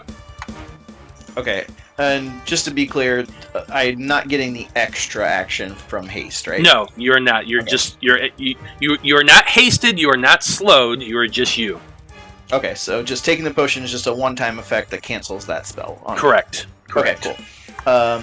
So yeah, I will just go ahead and attack him twice with my trident. Do it. Okay, I didn't need it that time, but the second time I will attack recklessly to gain advantage. Okay, but the 25 does hit. And a 23. He needed it. Yeah, Good he call. did. He did need it. So yeah, 25 and a 23 both hit. All right, that's. Oh, I didn't say that I electrified my trident this time, so just 23 points of damage. Okay, still pretty damn big hits. Does that take a bonus con action saving to throw. activate, or? Yeah, it takes do a you- bonus action to activate Okay. the spear. Or the trident, I mean. Gotcha. But yeah, it's still 23 points of damage is nothing to sneer at. You stab him twice in the gut, just above where Liam had shot him, gouging into his flesh. He coughs up quite a bit of blood. I need him to make 2 more con saving throws.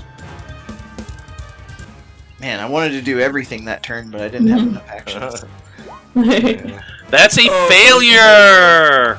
So the spell is over. Liam is no longer slowed. I already wasn't slowed. And Ichabod Oh, yeah, that's saved, right. And Apollyon canceled it. He Oh didn't yeah, need so to he didn't make need, those. didn't even need to do that. You're right.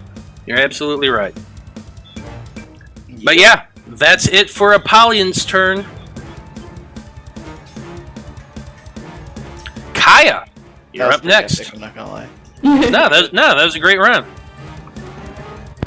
Okay, I am going to go 50 feet, and I'm step of the winding up to get to here. Step of And- the winding. I love the verb of that. Yes. And then I am going to throw my dart. And can I throw it twice? Does it Yeah. Yeah, It's yeah, an awesome it's- dart. It's a dart of returning, so it returns to you after you throw it. Okay, so that's a 15 and a 22. The 22 does hit. Who are you? Hold on. Who are you attacking? First of all. This guy. Oh, okay. Then yeah, Right in front of me. yes, the 22 does hit. Okay, that's 6 damage.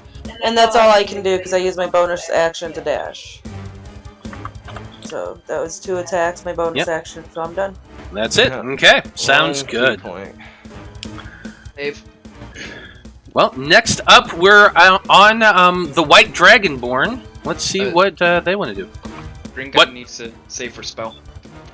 Because he took damage. Oh yeah, this. Is Oh, lightning. lightning Ah, yes, you're. Yeah. Yeah, Fair enough. that is can true. I ask one other question too? Yeah. The guy that I attacked, Uh-huh.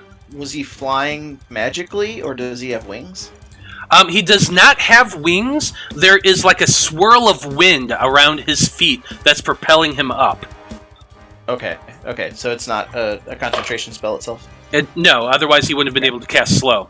Okay, alright, that's just what I was checking.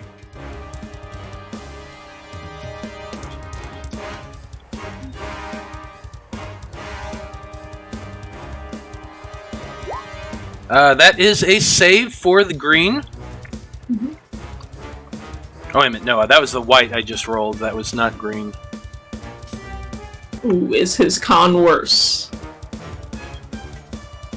Yeah, you can just use the same roll. It's fine. Yeah, I am. The same. It was a 10 that, Mm-hmm. So he. and so it. No matter what, he still succeeds. Yeah. Unless he has a minus, but he probably He doesn't. Mhm.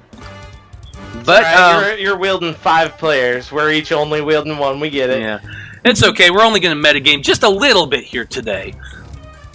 Okay, so white is going to move 5, 10, 15, 20, 25. Oh, wait a minute, let's see. 5, 10, 15.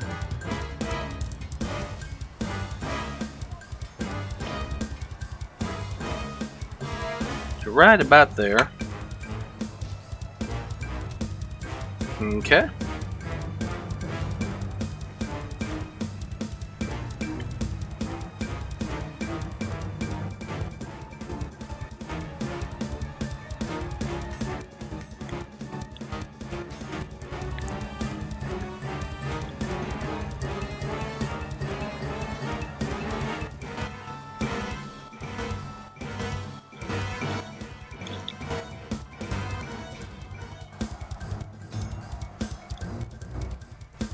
I am lagging hardcore right now. Oh no.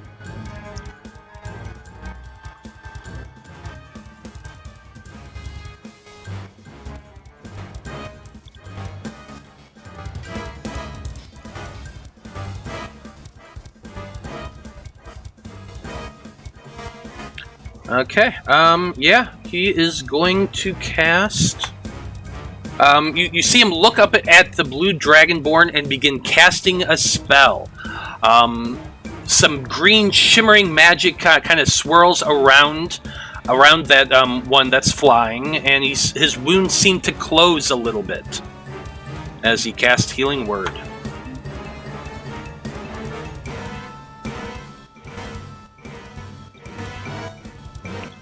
For 15 points of damage, not bad.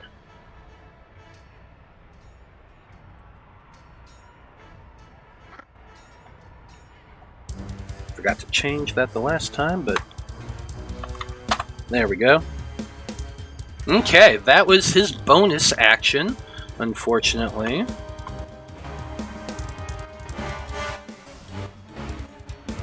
Yes, as I found out last Tuesday, a healing word is a bonus action. Mm-hmm. Okay, no, that's a good thing, because it is my action to use the call. Oh wait, what the hell? This is white. This is white, not green. So Yeah. I've been fucking that up the entire time. I am sorry. I'm I was looking like, at oh white's. no, Yeah. the White one's wizard probably has the melee one, right? Yeah, you gotta No, wait the till white one's next a spellcaster. initiative order. Yeah, the white one's a spellcaster. I was looking at the green sheet the whole time. I do apologize. So he did not heal that. Right. No heals for you. No heals Okay. for me. Now I'm the looking white at the thing? white. Now I'm looking at the white character sheet. So, what is the white gonna do? That's a good question.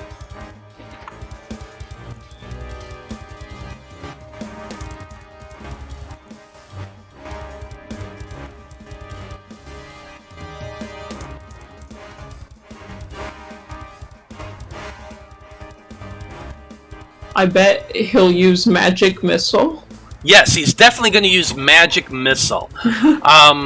at first level.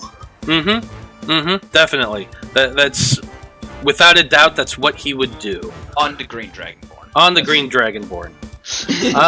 I think what he's How are you going guys to doing do. this Jedi mind trick? Yeah. I can tell they have beef. Why isn't it affecting me?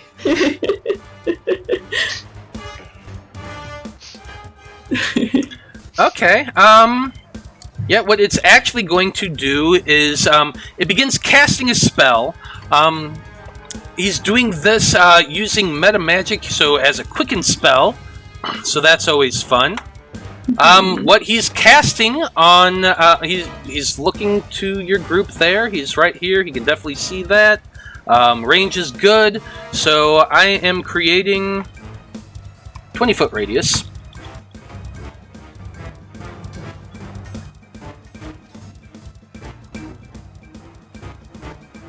Yes. Enough to put right there in between Liam and Ichabod.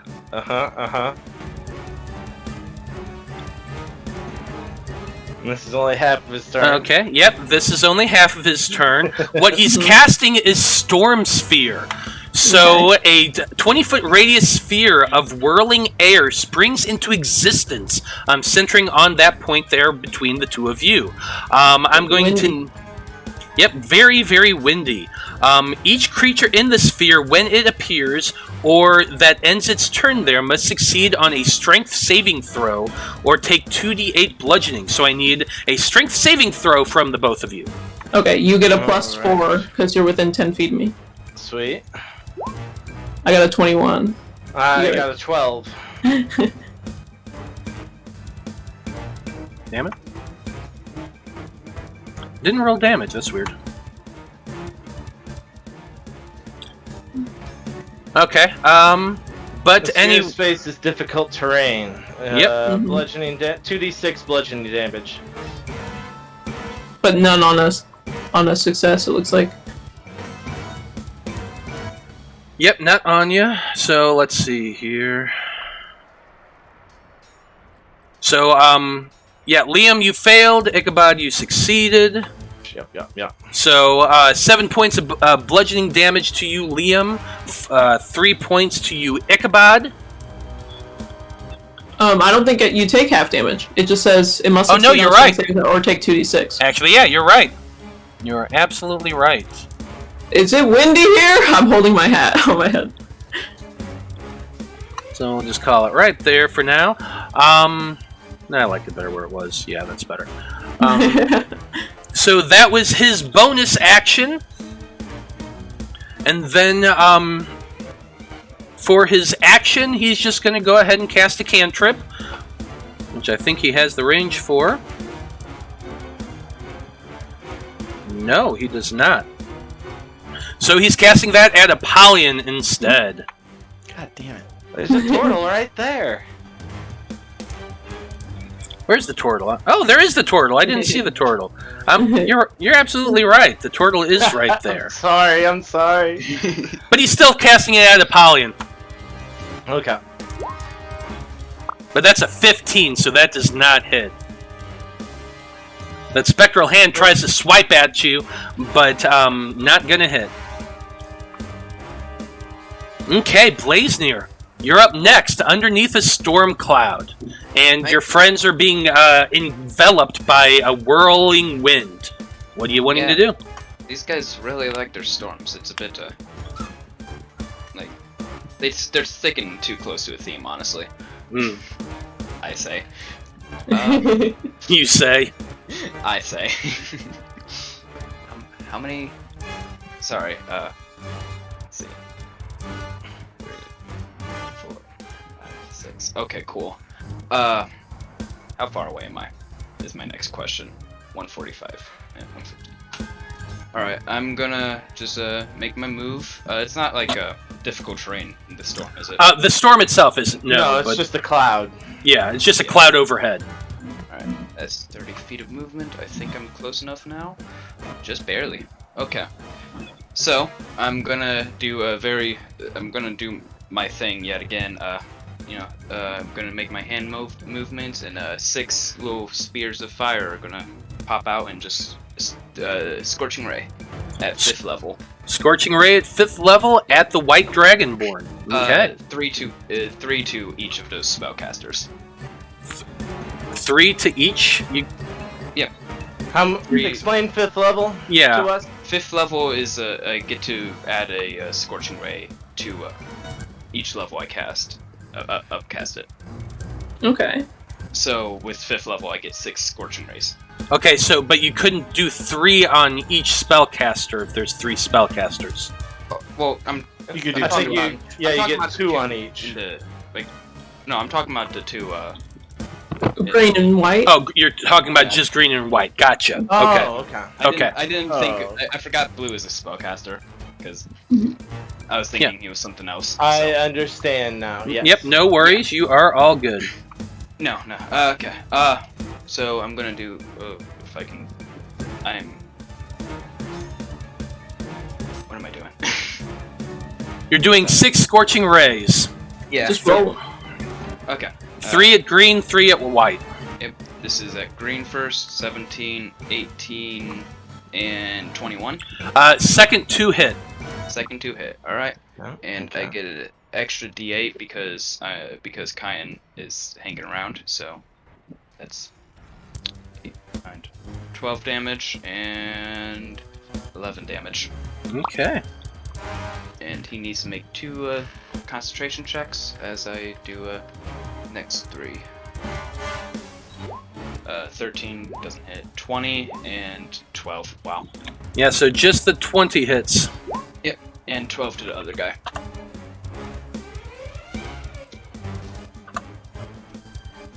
Yeah.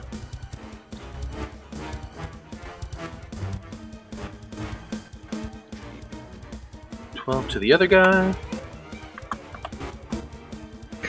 And I'll give Caia my bonus action. Okay, hold on a second here.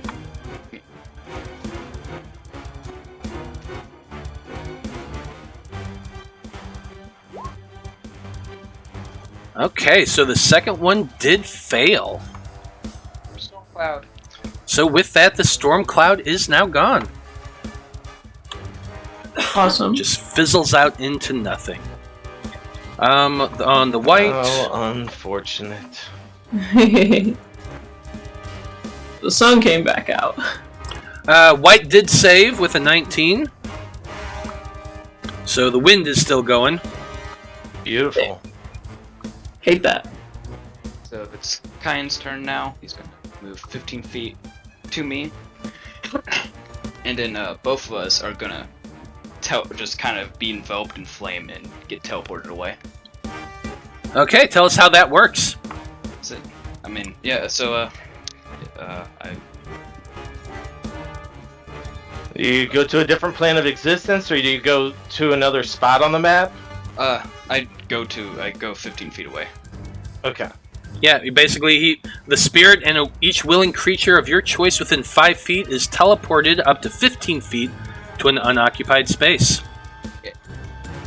So there you go. He disappears in a blur of fire and then reappears in a little explosion of fire. Okay, is that your turn, Blaznir?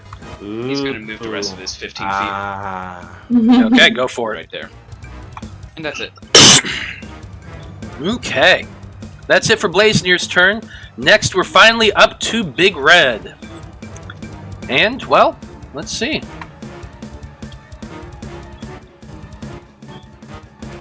Yeah, for his bonus action, you see him holding a halberd of his, and he just kind of smashes his fists together and begins to grow large. He becomes technically a large creature, much bigger in size, using his giant's might. Uh-oh. Then he's going to move his movement 30 feet, 5, 10, 15, 20 to right there, next to Caia. And as he runs towards you, Caia, he is going to take a slash at you with the halberd. But that's an 11! Of course it is. Second attack. What the hell? Oh my god. What the hell? Just Yeah. not used to his new size. Yeah. That was ridiculous, but 2 nat ones in a row, and Caia is safe from the Dragonborn, the giant Dragonborn with the halberd. So disappointed for my big guy. It's okay. Ichabod! Finally, Ichabod! It is your turn. How's that spell work again? The weather today is just out of control. Yeah, so let's see here. Each creature in the sphere when it appears and ends its turn there. So yeah, it is considered difficult terrain for you though. Yeah, that's unfortunate. So I had to change my plan up. So I'm gonna go 5, 10, 15 to right here. Now, I believe that math puts this guy here, if he's 45 feet away, puts him within 60 feet of me. Even if A it's squared flying. plus B squared equals C squared. Yeah, well, I plugged it into Google, and that's 54 feet away. Then yes, absolutely. Okay. That way I don't have to do the math. Thank you. I wanted to make sure. So I'm going to try a hold person on him. I like it. On this blue guy right here. Okay, you're casting hold person. Like it. What is the... Is it a wisdom save? Wisdom, DC 16 wisdom saving throw. Does he have anything good for this?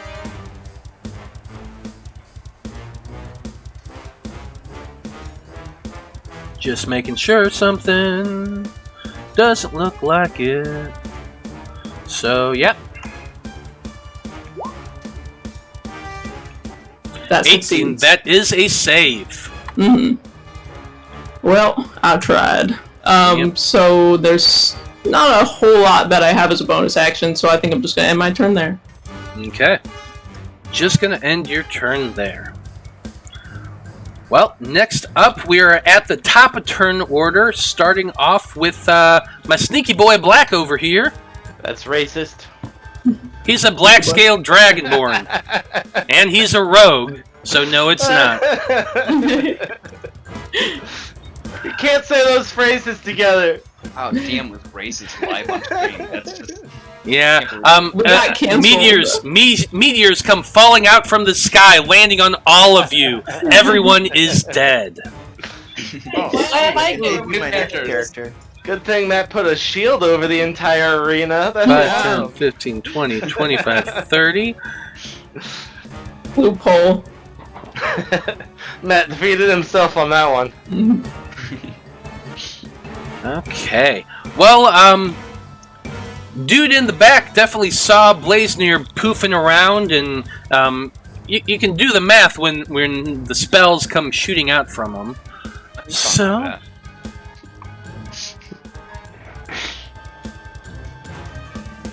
let's get close. Can't get close. That's okay. Yeah, shot at Blaznir. That's a 14 to hit. Nope. Nope. Wow. I have a shield. Good thing you do. Nice. Okay, that's it for that guy's turn. He's not being very effective in combat. Let's see if old Green can do a little better.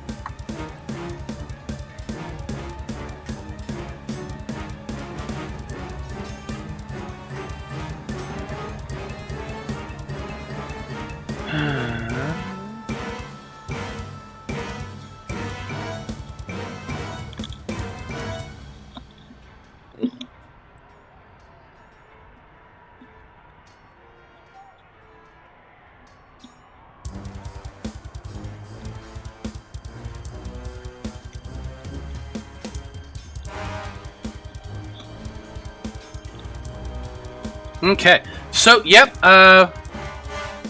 first thing he's gonna be doing is,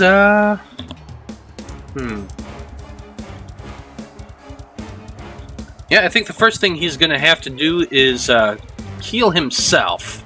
So he's gonna go ahead and do that.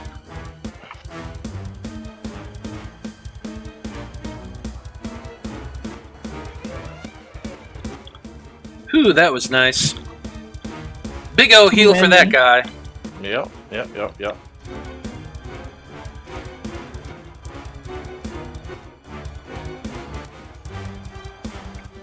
22nd.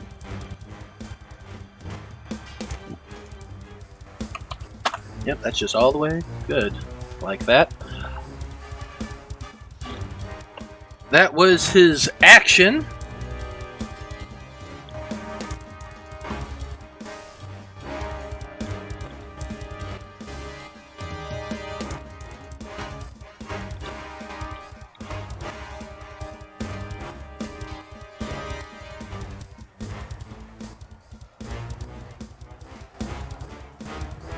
Wow. Damn, I wish I wouldn't have known that. It's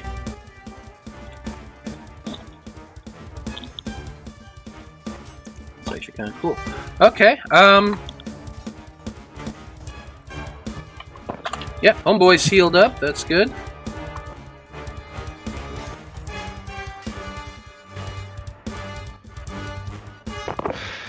He is then going to just go ahead and move 5, 10, 15, 20, 25, 30 to right there. That's going to be his turn, just kind of spreading out a little bit. Now, good old Blue, hanging out up there. He'd done some damage last turn. He's not feeling the greatest.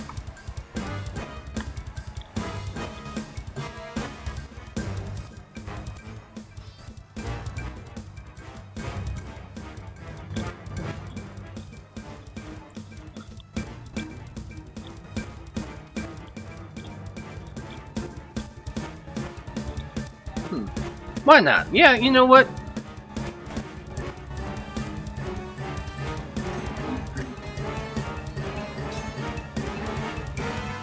He lost his other thing.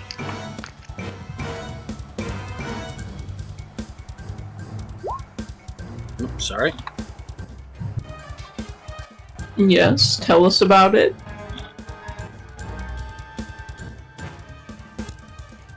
Yeah, that's exactly what he's doing. As a bonus action, he is casting Far Step on himself. He literally just disappears right in front of you, Apollyon, like just poof.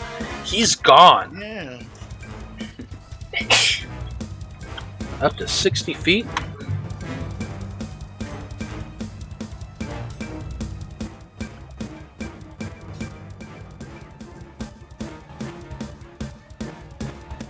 Right about there, I think. I imagine 30 so feet up. far. Yeah.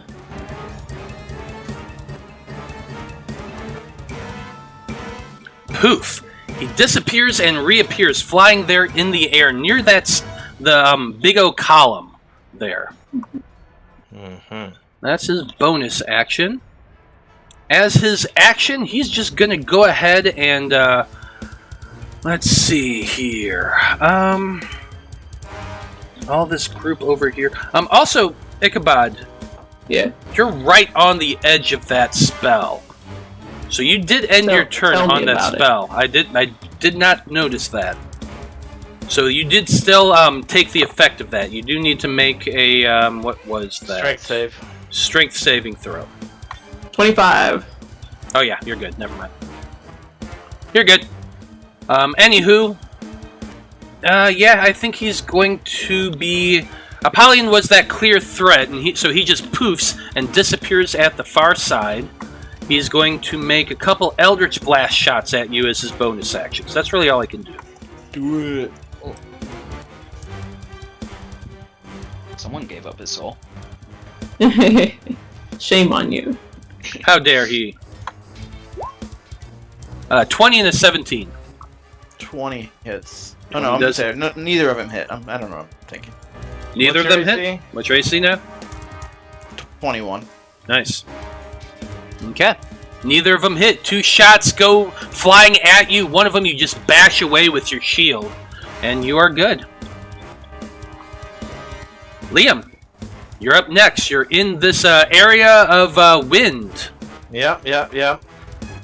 Fortunately for Liam, he does not feel the effects of difficult terrain. So Yeah, he bursts out of here, but his hat flies right the F off. Oh no. Probably. Gets right to about here with 50 feet of movement. And then uses bonus action Step of the Wind to get over here. I'm going to go ahead and take a couple little vicious glaive strikes at this guy. We'll go ahead and do them one at a time because 21, does that hit? Let's see. 21 does hit. Alright, and we'll pump a stunning strike into the first hit there, so make a Constitution saving throw. That does 8 slashing. 1 second here.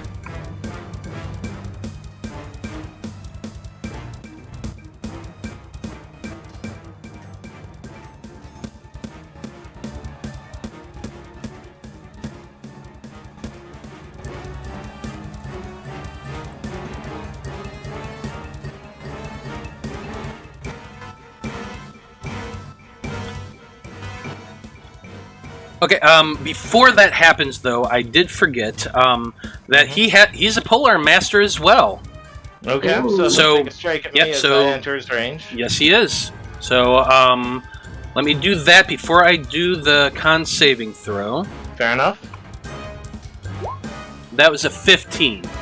That will not hit. Okay, now I'll go ahead and do the you said it's con? Yes, Constitution save. 23, that's going to save. That's gonna save. Another Vicious Glaive attack. 23 to hit. 23 does hit. Another Stunning Strike. Okay. 11 more damage. That's a nat 20 for a 28, Wow. so yes. Alright, well then I will not do my action surge for now. I'm just gonna be in combat with this punk. Sounds like a plan. Yep, he's making the con saves. I haven't whittled him down yet. Nope. But you never know what might happen. Then you go running off towards the white one. Okay. Apollyon, you're up next, and yeah, you were fighting that guy, and he just poofed out of the way. Well, you know what? I'll run back down the invisible stairs, down over to here, and I'll come up to this guy that Caia's engaged with and say, "Hey, there's only room for one big red guy in this arena, and it's me." Are you reckless? As a bonus action, I'm going to rage. Woo! There you and go. I will attack recklessly with my trident. Yes! Reckless Rage! Love it.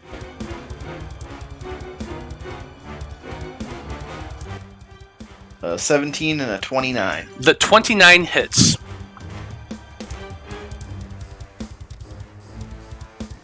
You're slashing at him. The first one manages to parry back with that giant halberd, but the second one does get through. Ignore that 5 lightning damage, so it's 18 total. 18 total. Got it. Yep. The 5 is from the trident itself, and I haven't got to use a bonus action to turn it on yet. Yep.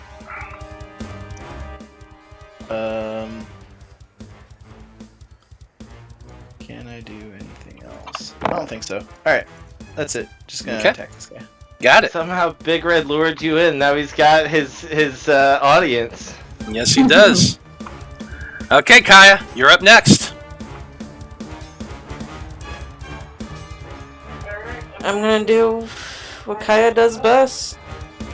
1, 2. Oh, nat 20 for 31 hits. Thus it does. The 13 does not, I'm assuming. No. So that is 19 damage for that. Then I am doing my flurry of blows. Flurry it. And then the second one is going to be also Hand of Harm. Well, the 20 just hits. Okay, so that one has a Hand of Harm on that. Alright. For Another 19. Another 19. Nice. and 38 total. Yeah, I believe that is all I'm going to do. Unless you want to move. No, I'm good right here. Alright. So I'm gonna. That's it. That's it. Fair enough. Matt, Yes. does White need to roll con save for the wind? That was him, right? The white didn't get hit. It's all been on red. I hit I White thought- twice. Yeah, I thought Liam was hitting White. Oh, you hit white twice? Yeah. My mistake. I thought you were hitting red those ones. No. Was that not White making the con saves? Would that have been different? Yeah, the whole... I mean, I'm not even within 10 of red. I couldn't hit him. I thought you... Yeah, I don't know how the hell I got that you were doing on red. Yeah, I went straight up to White. I thought that was... I'm so sorry. I thought I made that clear. It's probably my mistake. I was looking at the wrong thing. I do apologize. Let me re-look at these here real quick. Sorry, I didn't mean because- to throw us off. Fuck me. Let me see here. Let me relook at my damage. Yeah, let me know how much damage you did there. Okay, 8 slashing, 11 slashing. slashing. Yeah, just 19 damage. Well, the 15 still wouldn't have hit, so Okay. that was mine. You rolled a 21 and a 23, which did hit. So that looks like that was 19 points of damage. Right, 19 points. Okay, of so damage. let me give 19 back to this guy.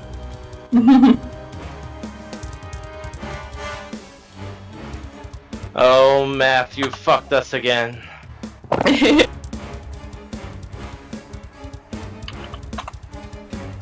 I'm just hoping this wind goes away. Yeah, well, he's got a bonus action. You're still in its range now, so there's some more effect it has. Yeah. That's why I'm hoping it goes away. So it looks, just looking at the numbers, this guy's con is only 2 lower than the other guy's. Well, those he was rolling for the stunning strike. That wasn't even him saving for the spell. Yeah, I know. Give me a second. I'm doing this in order. Yeah. So That's why you were bringing it up. no. So the 2 stunning strikes would not have worked no matter what. Right. So just so you know that. Now I need to roll. High. Yeah. Now I need to do the saving throws for the spell.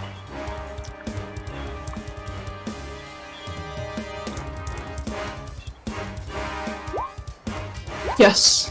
Yes. Oh man, why couldn't you roll God that damn. one for the con save? For God the stunning strike would have been better. Damn Yeah. you. We need to go Right. back later and look at how many times I nat 1'd. Because I've been doing it a lot this It game. has been pretty frequent, but you Yeah. get a lot of rolls in the game also. But yeah, that spell is gone. So you're no longer in that. Oh great, it'll just use something else to fuck with me now. But Yep. I'm free.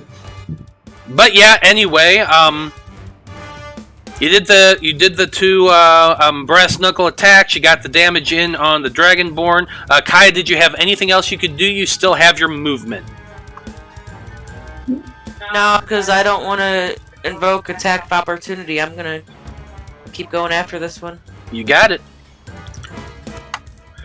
Well, now we're up on White. Yep. And White ain't thrilled about this right now. Uh-huh. Sure.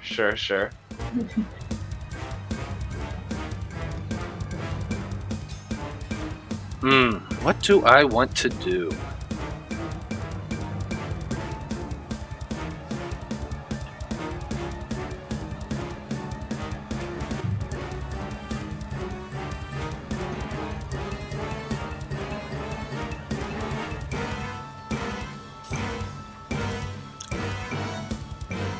Yeah, you know what I'm gonna do? Liam, Yeah. go ahead and give me a wisdom saving throw. Okay. No. Okay. And now. Nat 20! Whoo! You are lucky there, as he was casting polymorph on you. Yeah! Polymorph is fun. I should have prepared that. It's a good time to get the save. Yeah. But polymorph can be twinned. So I also need Apollyon to make a wisdom saving throw. Oh no. Uh-oh. Uh-oh. Freaking sorcerer. You got this, fam. Wisdom saving throw, Apollyon. I believe in you. 13? 13 is a failure. So, Maybe I don't believe in you. Lucky point to roll again. okay, lucky point to roll again. I'm gonna get a It's not worth it. Second one of the day. 18. Yeah. Save! Save, my friend! Wow! I was lucky. Yeah, that was really The lucky. lucky That's the feat. point of being lucky. The Mhm. namesake. Every once in a while, you do get lucky. With You that do. +0. You do.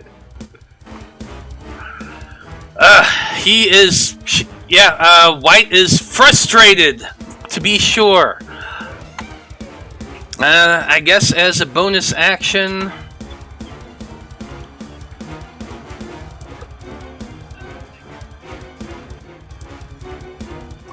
Yeah, Liam, as a bonus action, give me a con saving throw. As he's Save. as he's quickening a thunderclap. Yeah, he got me. That's a nat 1, sir. So 11 points of damage. At least you get that. As a thunderous eruption comes from him. Okay. That's it. That's all that happens. Oh, I should have stunned you when I had the chance. To be fair, you did try. You did try. I did an action surge. I could have tried harder. Oh well, maybe next time. But Blaznir, you're up next. Okay, well I'm gonna look at the guy that's trying to shoot arrows at me and just kind of give him a little bit of a look, like, really, dude? And I'm gonna take that kind of just pretty much just a withered piece of wood I call a staff, just kind of tap it a couple times, and there is now a 30-foot radius swarm of insects just clouding the area. Clouding your area. Okay, let me set this up real quick. Yeah, so it's if I can copy and paste, because this is my magic item. There it is. There you go. There's a 30-foot radius around you. Yep, and so everyone just sees just thousands of fireflies just swarming the Heavily area. obscured. And and I can see out of it, but they can't really see me. But So a it's wind of 10 miles per hour could disperse it. It's a closed stadium. It is it is an open stadium, but there is walls of force around the whole thing. So there's not a whole lot of wind. Yeah. No, but we've seen them do wind stuff already. That is true. So we'll see what happens. Stuff. They're airbenders. I mean, are they really gonna, focus on a bunch of It fireflies? depends. If you piss them off, I'm sure they will. I would never do that. Anyway, I'm gonna use my sorcery points to quicken another 5th level Scorching Ray. You cannot do that because you just cast an insect cloud. That's Still a spell. I'm pretty sure it is. It's not. This is just part of the staff. Let me see the staff here. Item interaction is not technically, I guess. It's not put into spells category. It's something the magic item does. I mean, similar to using a ring of spell storing, I would assume. Yeah, it still uses a spell. But this isn't a spell. It's specifically. Is it staff of swarming insects? Yes.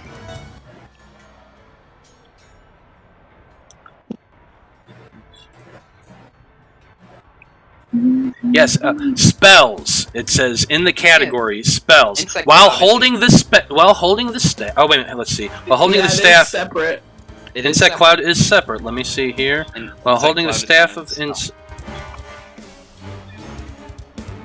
Wait, using your spell slot, is it right there? You can No. cast one of the spells from it using your spell save. Let's see. Oh. No, because insect cloud is a separate category from Yeah, the it is. spells. It's It is just a an separate additional thing category. you can do. Yeah, it is. It is. And let's see here. And it does not look like it costs concentration, which is going to be the other thing that would determine. So yes, you can actually cast a leveled spell. Go for it. So 5th level. Scorching Ray, all at that white guy who just, actually he tried to polymorph, but failed. But still, don't like him trying to polymorph, my friends. What's the range on Scorching Ray? From Caia. It is from Caia. And it's 120 feet. Okay, then yeah, Caia would be able to do that. His field is not obscured. His field of vision is not obscured, so go for it. So, 1, 24, 2, Oh, jeez. that 15 probably misses. 15 does. 27. Oh, high rolls, high rolls. Holy cow. Does 20 hit? Yes, 20 does hit. So that's 5 Six. hits. So that's That's 10 6 attacks. Yeah. Nice. 5 out of 6 hit. That's pretty. Yeah. Please keep burning through all those That beautiful spells. damage. Yep.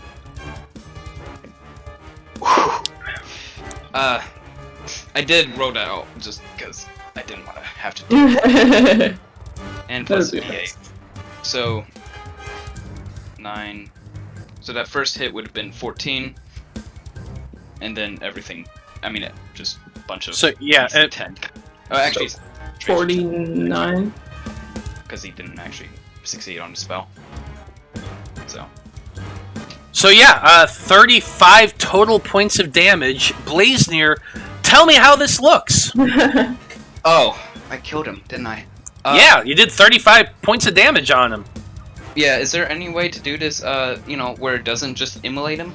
Because we did promise to not kill people? Well, you're definitely, like, scorching through his body with these scorching rays, but these are adventurers like you. They will have death saving throws.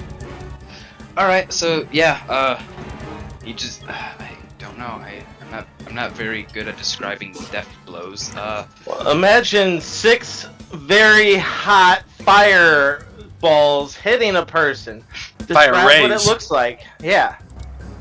I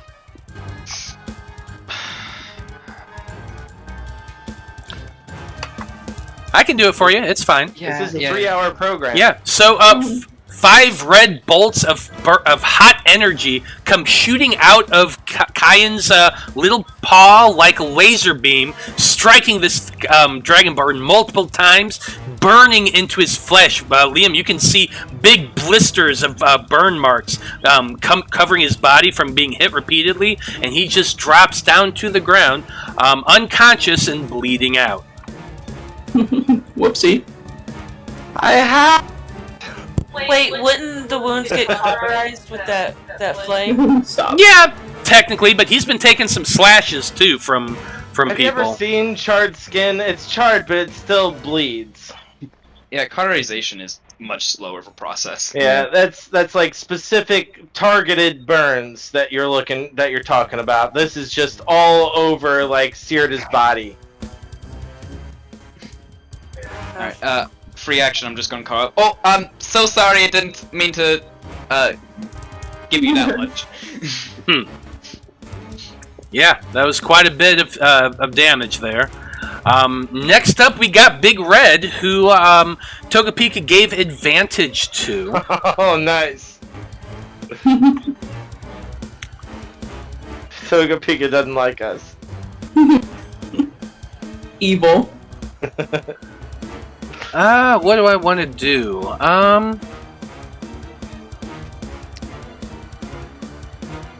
That's fun to give inspiration to the DM, honestly.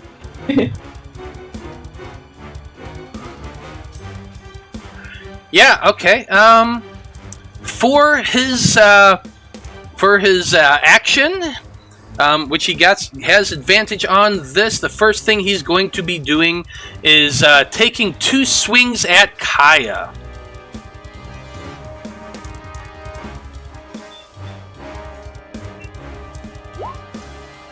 That was the first one, which was a miss. Oh my gosh.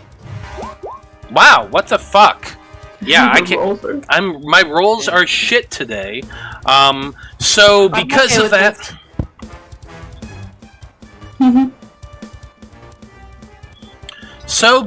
that, and my screen just went out. What the? Oh, now it's back. That's weird. Ah. Okay. Well, anyway, it's gonna go ahead and use its action surge.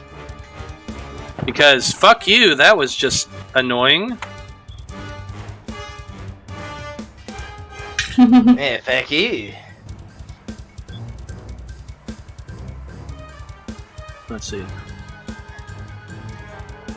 see, yeah, action surge. On your turn, you can take 1 additional action on top of your regular action and a possible bonus action. So that's just, he's doing it.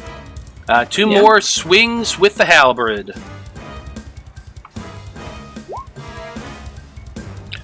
20. Thank God at least something helped, for fuck's sake. Amazing, he has a +10. I know, seriously. Like, that is pathetic. 5 and below. Damn, man. So you're going to take 8 slashing damage, and then I need you to make a strength saving throw as it invokes its fire rune. How's an 18? Saves from most things. Yeah, that should be enough. 18 saves as you see these flames just kind of swirl around your wrists for a moment, but you manage to yank your hands free, and you are not restrained by the shackles. Nice try, though. Yeah, that's unfortunate. That's gonna be, let's see, as a bonus action, that's all he has left. Guess I'll, where the hell? Yeah, I guess as his bonus action, he'll go ahead and use his second wind.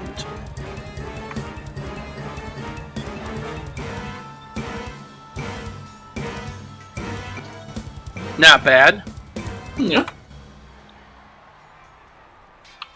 20 points of healing from that. That's it for his turn. That was a rough turn, I'm not going to lie. Ichabod, you're finally free of the wind. Yay. Well, I don't like that they've kind of realized that Blaznir's back here all by his lonesome. So I'm going to run up. I'm going to dash up to this guy.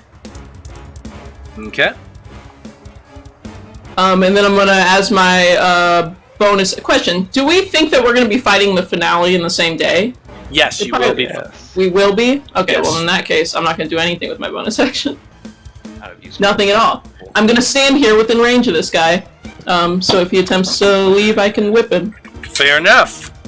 You're technically 15 away, aren't you? Huh? Yeah, my range is 15 feet. Oh, okay. Nice. Okay, that's it for Ichabod's turn. Top of the order, and Black is up first. Let's see, what does Black want to do? Hello. He definitely sees you rushing up Yeah. on him. Are you stealthing over here? How's it going? Being real sneaky and stealthy? I see you. Okay.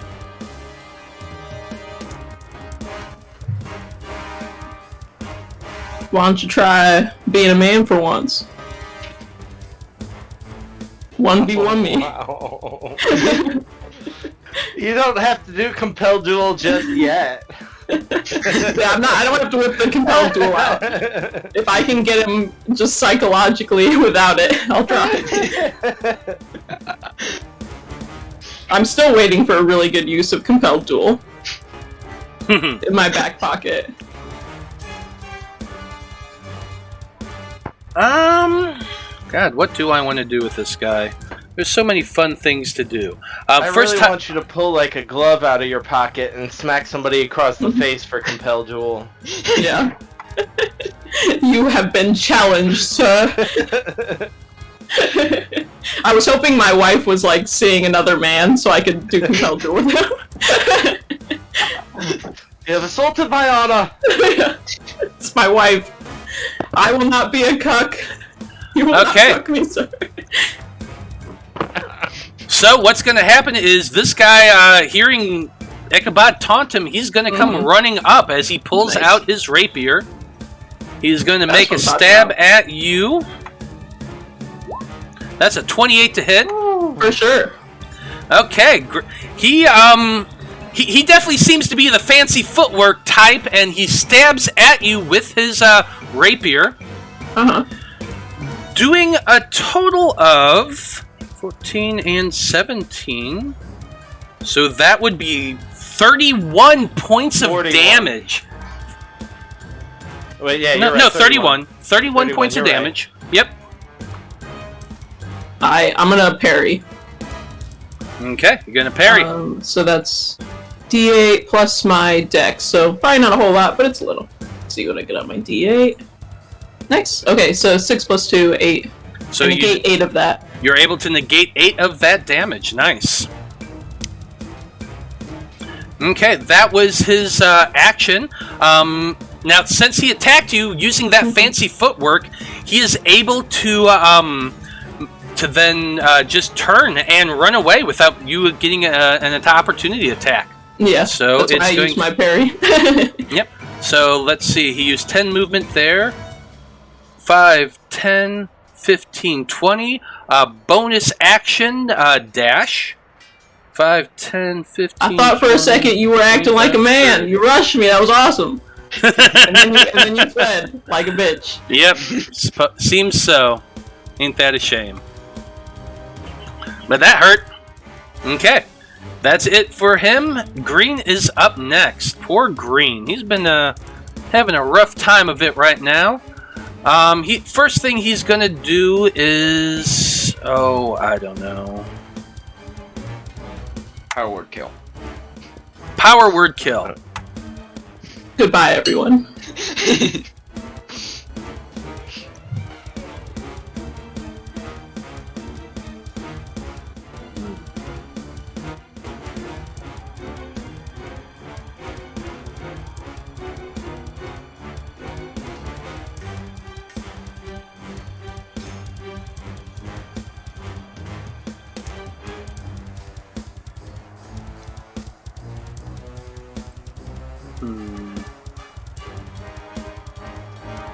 Okay, yeah, well, hold on. Make sure you're looking at the right sheet. No, I am looking at the right sheet. I wanted to see how far they were apart. That's good. So yeah, first thing, as a bonus action, he is going to go ahead and cast a Healing Word on his poor buddy over there. It's only going to be a second level. So that's 11 points of healing. Exactly what he had beforehand. So that's funny. So yeah, at least enough to get him alive and awake. As his action...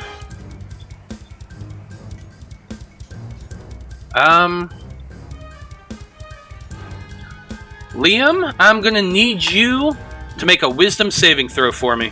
Is this a spell? Because you just cast a spell. Yeah, I cast a leveled spell as a bonus action, and now I'm casting a cantrip as an action. Okay, as long as it's just a cantrip, just making sure. What's the save again? It's a wisdom saving throw. Wisdom. Alright. That's a 20. 20 does save, so you do not take any damage. Party har har har. They're going to just move 5, 10 feet to right about there. Okay, Blue's up next.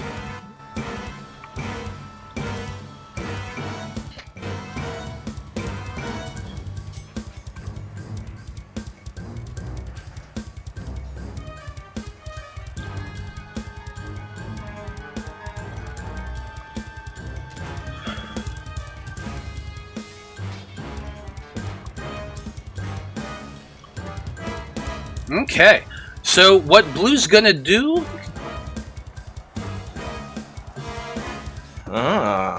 He's gonna come flying down to Ichabod. Oh, icky. Yes. This is gonna piss you off so much. Oh no. What you got? Flies down to you with the movement. He's let's see, where is his weapon? There it is. He's making 2 attacks with his rapier. That's a 12 and a 16, so neither of them hit. I'm thoroughly unpissed.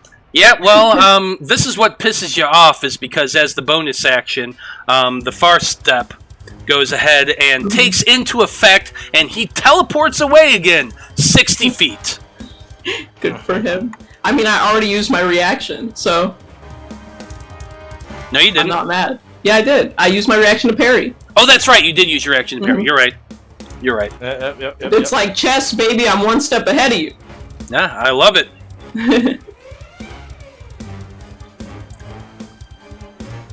But that's it for your turn. Or for their turn. Liam, you're up next. Alright. So this one just came back. I'm assuming they're still prone. Would that be correct? Oh yes, they are definitely still prone. Alright, then I'll take advantage on this attack. Alright, so the 26, what I'm going to do deal damage first. 8 slashing. Okay, so Okay. I still have to keep attacking this poor thing on the ground. Yeah, you do. 22 to hit. 22 also hits. Alright, so with the 11 slashing, what I'm going to do is slash right above this thing's clavicle and say, "Stay down! You've lost!" And then use my movement to get up to this one. And so I kind of did like a feint attack. He can have a choice to either stay down or get up. That's totally him. I chose to false hit him.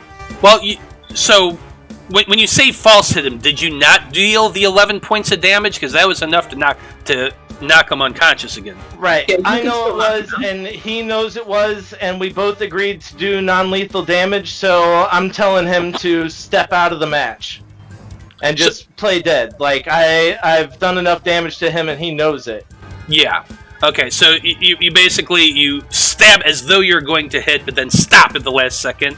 Yeah, and I he's like, stab right okay. above his shoulder while he's on the ground, and I'm all like, "Stay down, you've lost." Got it. Yeah, absolutely. He definitely seems cowed. Alright, and then with my bonus action, I'll rear up and throw the glaive bottom at this guy. Oh, not at... But it's a nat 20 one way Nat or the 20. other. Yeah, absolutely. Let me take that advantage off, I'm sorry. There we go. And... whew, another 19 points of damage to this guy with the butt of my glaive. And let's attempt a stunning strike on him. Got it. Stunning strike. That's a con saving throw. Yes, it is. That's a nat 1 for a failure. You got any lucky points? No, he does not. He is stunned. He's stunned. Yeah. You do anything else for your turn? That's movement, action, bonus action. I'm set. Got it. Apollyon, you're up next. Alright, I'm gonna use my bonus action to electrify my trident and swing twice on this guy. Do it. I will attack recklessly.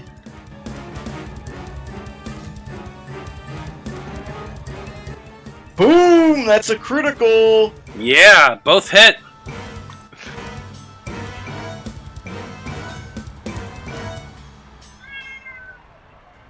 Whoa. Oh, tide of battle's changing. So that was 28 points of damage total to that Holy guy. Shit. No, even more. 13, With the brutal critical, right? Oh yeah, the brutal critical, yeah. 22, 25, 28, 32 damage. And that was just the first hit. Yeah, just the first hit. Big hit from Apollyon there.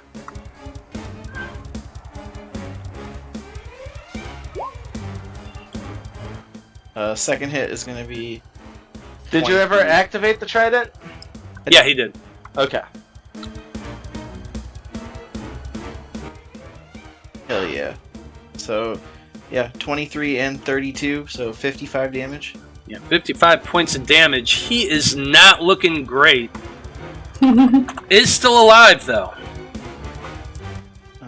But he is, like, you can tell, he is badly bloodied. He has had a lot of puncture wounds, and that lightning is taking a bit out of him. He ain't looking great.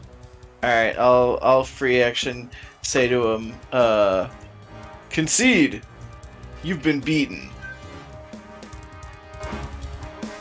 Okay. Well, it's not his turn yet, so we'll see how he responds to that. Do you do anything else on your turn, Apollyon? Nope, that's it. Okay. Caia, you're up next. Decisions. Yeah. Do you trust the deal you made and leave this guy alone, or do you just go full tilt and finish him off? What are you gonna do? I mean, I am able to say subdual, right? So, like... Oh yeah, you can absolutely do that. Honor the deal, but also go ham on him. Mhm. A little bit, because the other thought I had is, can I, like, do I have time in my turn to kind of look at him, give him a look, kind of asking, are you going to yield if I go after this other guy? I'll allow you to use your bonus action as an insight check if you want to try to figure out what he's thinking in this moment. No, I don't want to waste my bonus action. Just take him out. Yeah, Knock him out. I'm just gonna knock him out. This is not gonna be for like. Come on, Toro Balboa. Does 17 hit? 17 definitely hits. Okay. That's for 9 damage. 9 points of damage. Like you crack at him with that quarterstaff. Oh wait a minute, no, sorry. 17 does not hit him. That's on the red guy. Sorry, I apologize. Okay, well then let's see. 13 definitely doesn't No. hit. Well, fuck. Looks like I'm gonna flurry of blows for. Oh my god. Oh, there we go. Wow. Yeah, finally. For 10 damage. 10 points of damage is not enough to knock this guy out, but it's enough that he's like, he looks seriously hurting, and in that moment he puts he at least can put his hands up. It's not his turn, but you can tell this guy's defeated. Okay. Because that's kind of also what I was looking for, is that Yeah. I put his hands up when it was my turn, but. Yeah, well, Alright. he had 11 hit points. You dropped him dodged down to the hell 1. out of you for 3 straight strikes, though. Yeah, he He did. was Yeah, so he did. frightened. Okay, so then I have movement still. Yep. You do have movement still. Since he's putting his hands up, I'm just gonna kind of give him one, like, you know, a very stern look, like, you know, you better just back down, and then 5, 10, 15, 20. Hold on a second. He does not make an attack of opportunity on you. I will let you know that. Okay, and I'm just gonna. Well, I'm gonna come right up on this guy, and then I don't have anything to do, so Yep. actually, let me retcon. I'm gonna just go right to here. Okay, And then that's fine. that's it. Okay, that's it for your turn. Next, we come up to the White-Scaled Dragonborn, who very nearly died once again, and lying there on the ground, they're just like, you know what, yeah. They're going to remain where they are, lying prone on the ground. Being dead. Blaznir, you're up next. Yeah, my turn. Well, I had a plan, and then people were too close to other people, so now I don't have another plan. That does happen. It does. Come on, it does. sniper. Figure something out.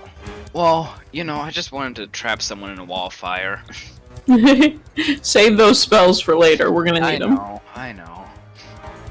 I mean, he's already used 2 5th-level spells. Yeah. Yeah, I forgot we have another fight, honestly. We do need to speed this up a little bit, y'all.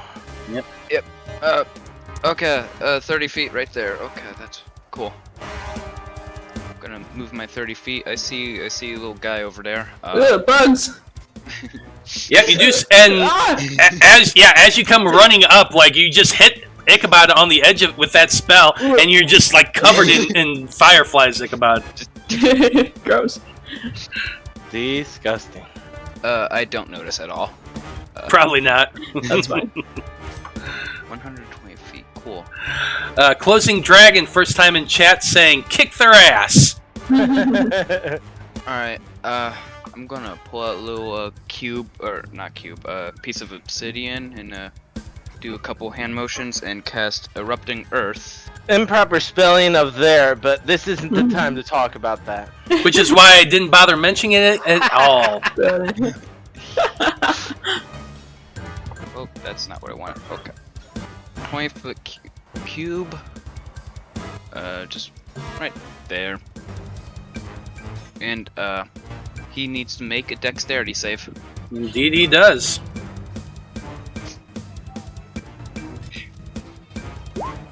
That's a 15. That's a fail. Okay, so since he's failing, just gonna go ahead and use his evasion to take that down to half. Nice. So that's 14 down to 7. Down to 7. But I think... No, that's the other spell. Never mind. I thought this was the tripping spell. That's my 10-foot Difficult range. terrain. Yeah. Yep, so just difficult areas terrain. not difficult terrain, so he cannot run away. Or something As- like that. As Well, quickly. As quickly. I mean, he still can. Yeah. No, he's not going to be able to. Is that it for your turn, Blaznir? Bonus action. I have Caia. Right. He's gonna move 5, 10, 15, 20, 25, 30 up there. And I believe he's in range to shoot that guy 60 foot. What are you shooting? Flame seed. Just that. Hold on a second. What's the range on the flame seed? 60 foot. Then yeah, you're good. Yeah. Yep. Because that one's also flying, but a 12 does not hit. Yeah. Fair enough. Okay, that's it for your turn. On Red's turn, he is defeated. He has 1 hit point left. He does not have anything left to do, so he's just going to go ahead and sit down on the ground, and he's going to set his halberd down next to him. When he releases it, it does shrink back to normal size, and he's slowly shrinking back as well. How does the crowd react to this? The crowd erupts in cheers. Okay, they like it. They love seeing it. They love seeing a defeated foe. Okay, I was worried they would be upset that we didn't kill him. No, not necessarily. We've satiated their bloodlust for the past couple days. Yeah. Yeah, see, the way I look at it is these are the 2 semifinalists. So they're like, oh, the honor. Yeah, exactly. Oh, the honor. And you're probably all kind of hyping them up a little bit as these cheers are going out, which definitely helps as well. Ichabod, it's your turn. I'm gonna use my movement and my dash to get to right here by this guy. Yep, And then I'm gonna action surge do it. and hit him twice with my longsword. Twice. Alright, that's a 15 on the first That's one. once. That's a miss. Yeah. 23 That's though. twice. That'll definitely hit. That's twice. So that's 10 damage. I did lie because I'm gonna hit him 3 times. Thrice, if you will. Thrice. Thrice. As my bonus Okay. action. Well, didn't you dash? Yeah, but that's an action. Yeah. And then I have an action surge and I have a bonus action. Yep. Yeah, but your action surge, you just get to do an extra action, right? I'm not getting an extra bonus action though. I'm using my 1 bonus action on my turn. Oh, okay. I understand now. Yeah, action surge itself use. does not cost a bonus action. That's one of the good cool use, things about good it. use. A 20. 20 does with hit. my whip, and I'm gonna expend a charge of my whip to try to grapple him. So he needs to make a DC 13 strength saving throw. Nice. Okay. Damn! Wow, with a 19 nat 20, he actually saves and does not get tripped up by the whip. Alright. Fair enough. Okay. Well, at this point, it's the top of the order, but it's also 6 o'clock. Every single member of this team is decently wounded. The black-scaled Dragonborn is definitely is the least out of all of them, but even he is still down to half HP. Now, for the sake of brevity, because it is 6 o'clock, and with 2 of them out, realistically speaking, they're probably not going to kill everybody. So, let's just make this a little bit easier. And what I'm going to do is I'm just going to roll 2d10. That's how much damage anyone could have gotten, theoretically, in like 2 more rounds of combat. But even ultimately, you're going to win. It's pretty much... so how does that sound? Sure. Awesome. So this guy that I've got stunned over here, I spin around, do some action surge fun stuff, and get him to yield. Yep. How do you guys deal with the rest of your stuff? Yeah, let's see how you cow these last 3. Describe it for me real quick, and everybody takes an additional 10 points of damage. I assume that me and Caia chased this black dragonborn all around the field until finally I succeed in grappling him. and wrap him up in the whip, and then we just punch him. Probably. I do as Caia does, and Yeah. you know. Yeah, I wrap him up, and then Caia just punches the crap out of him. Yeah, I dig it. How do you? I go over and grab the red one and the white one that are down, and I drag them by their ankles into the center where we all like pile them all up. Well, I'm going to remind you, they're not unconscious. They're not unconscious. They all just had so low hit points. Yeah, like they're not going to let you do that if you're going to try to humiliate them. Mm-hmm. I figured at the end, when whoever I'm closest to, I'll kind of give a friendly shake to, good game, good fight. Yeah, they were worthy. They were worthy competitors. Now that's a bit more believable than grabbing the not unconscious people by their ankles and try to drag them. I thought they were unconscious. I'm sorry. No. They would make death saving throws. Well, one did, but then he got healed. Remember? Yeah. Oh. So everyone's still technically conscious. All right. It's just they've been beaten so bad that mathematically speaking, you're gonna win. Yeah. So we won the match. All right, I'll change my answer then. Instead of doing that, since they're conscious, I'll go over and offer a hand and help them up. Okay.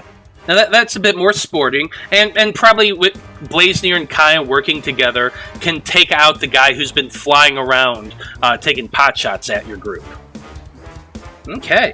Very good. Good battle, everybody.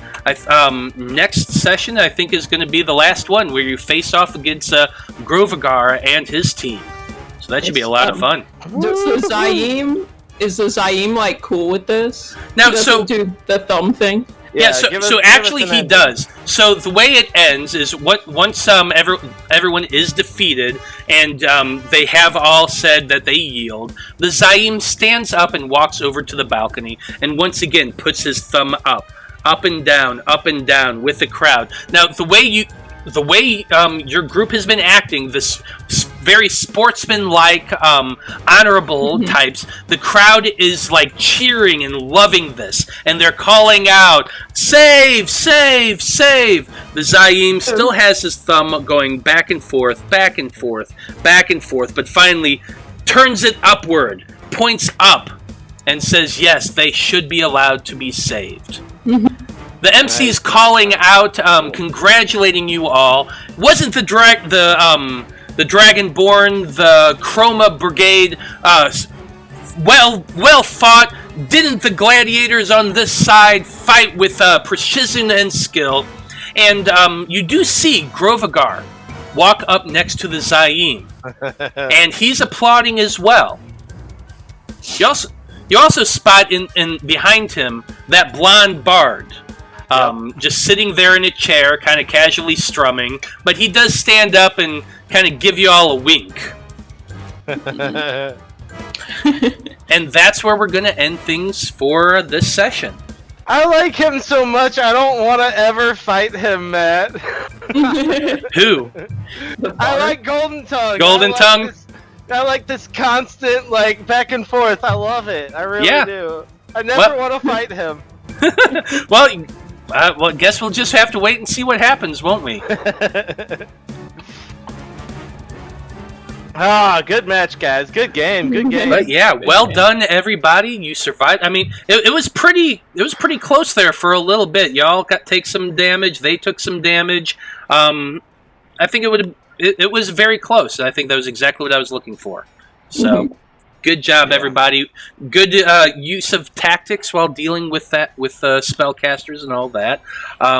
Thank you to everyone who watched. We very much appreciate you hanging out with us and enjoying this Azure Championship. We're going to be back in less than an hour at 7 o'clock with the second team, who are currently trying to break into the Zaim's treasure vault. So that should be a lot of fun, too. We'll find out what happens if they actually figured out the vault door and what happens if they didn't.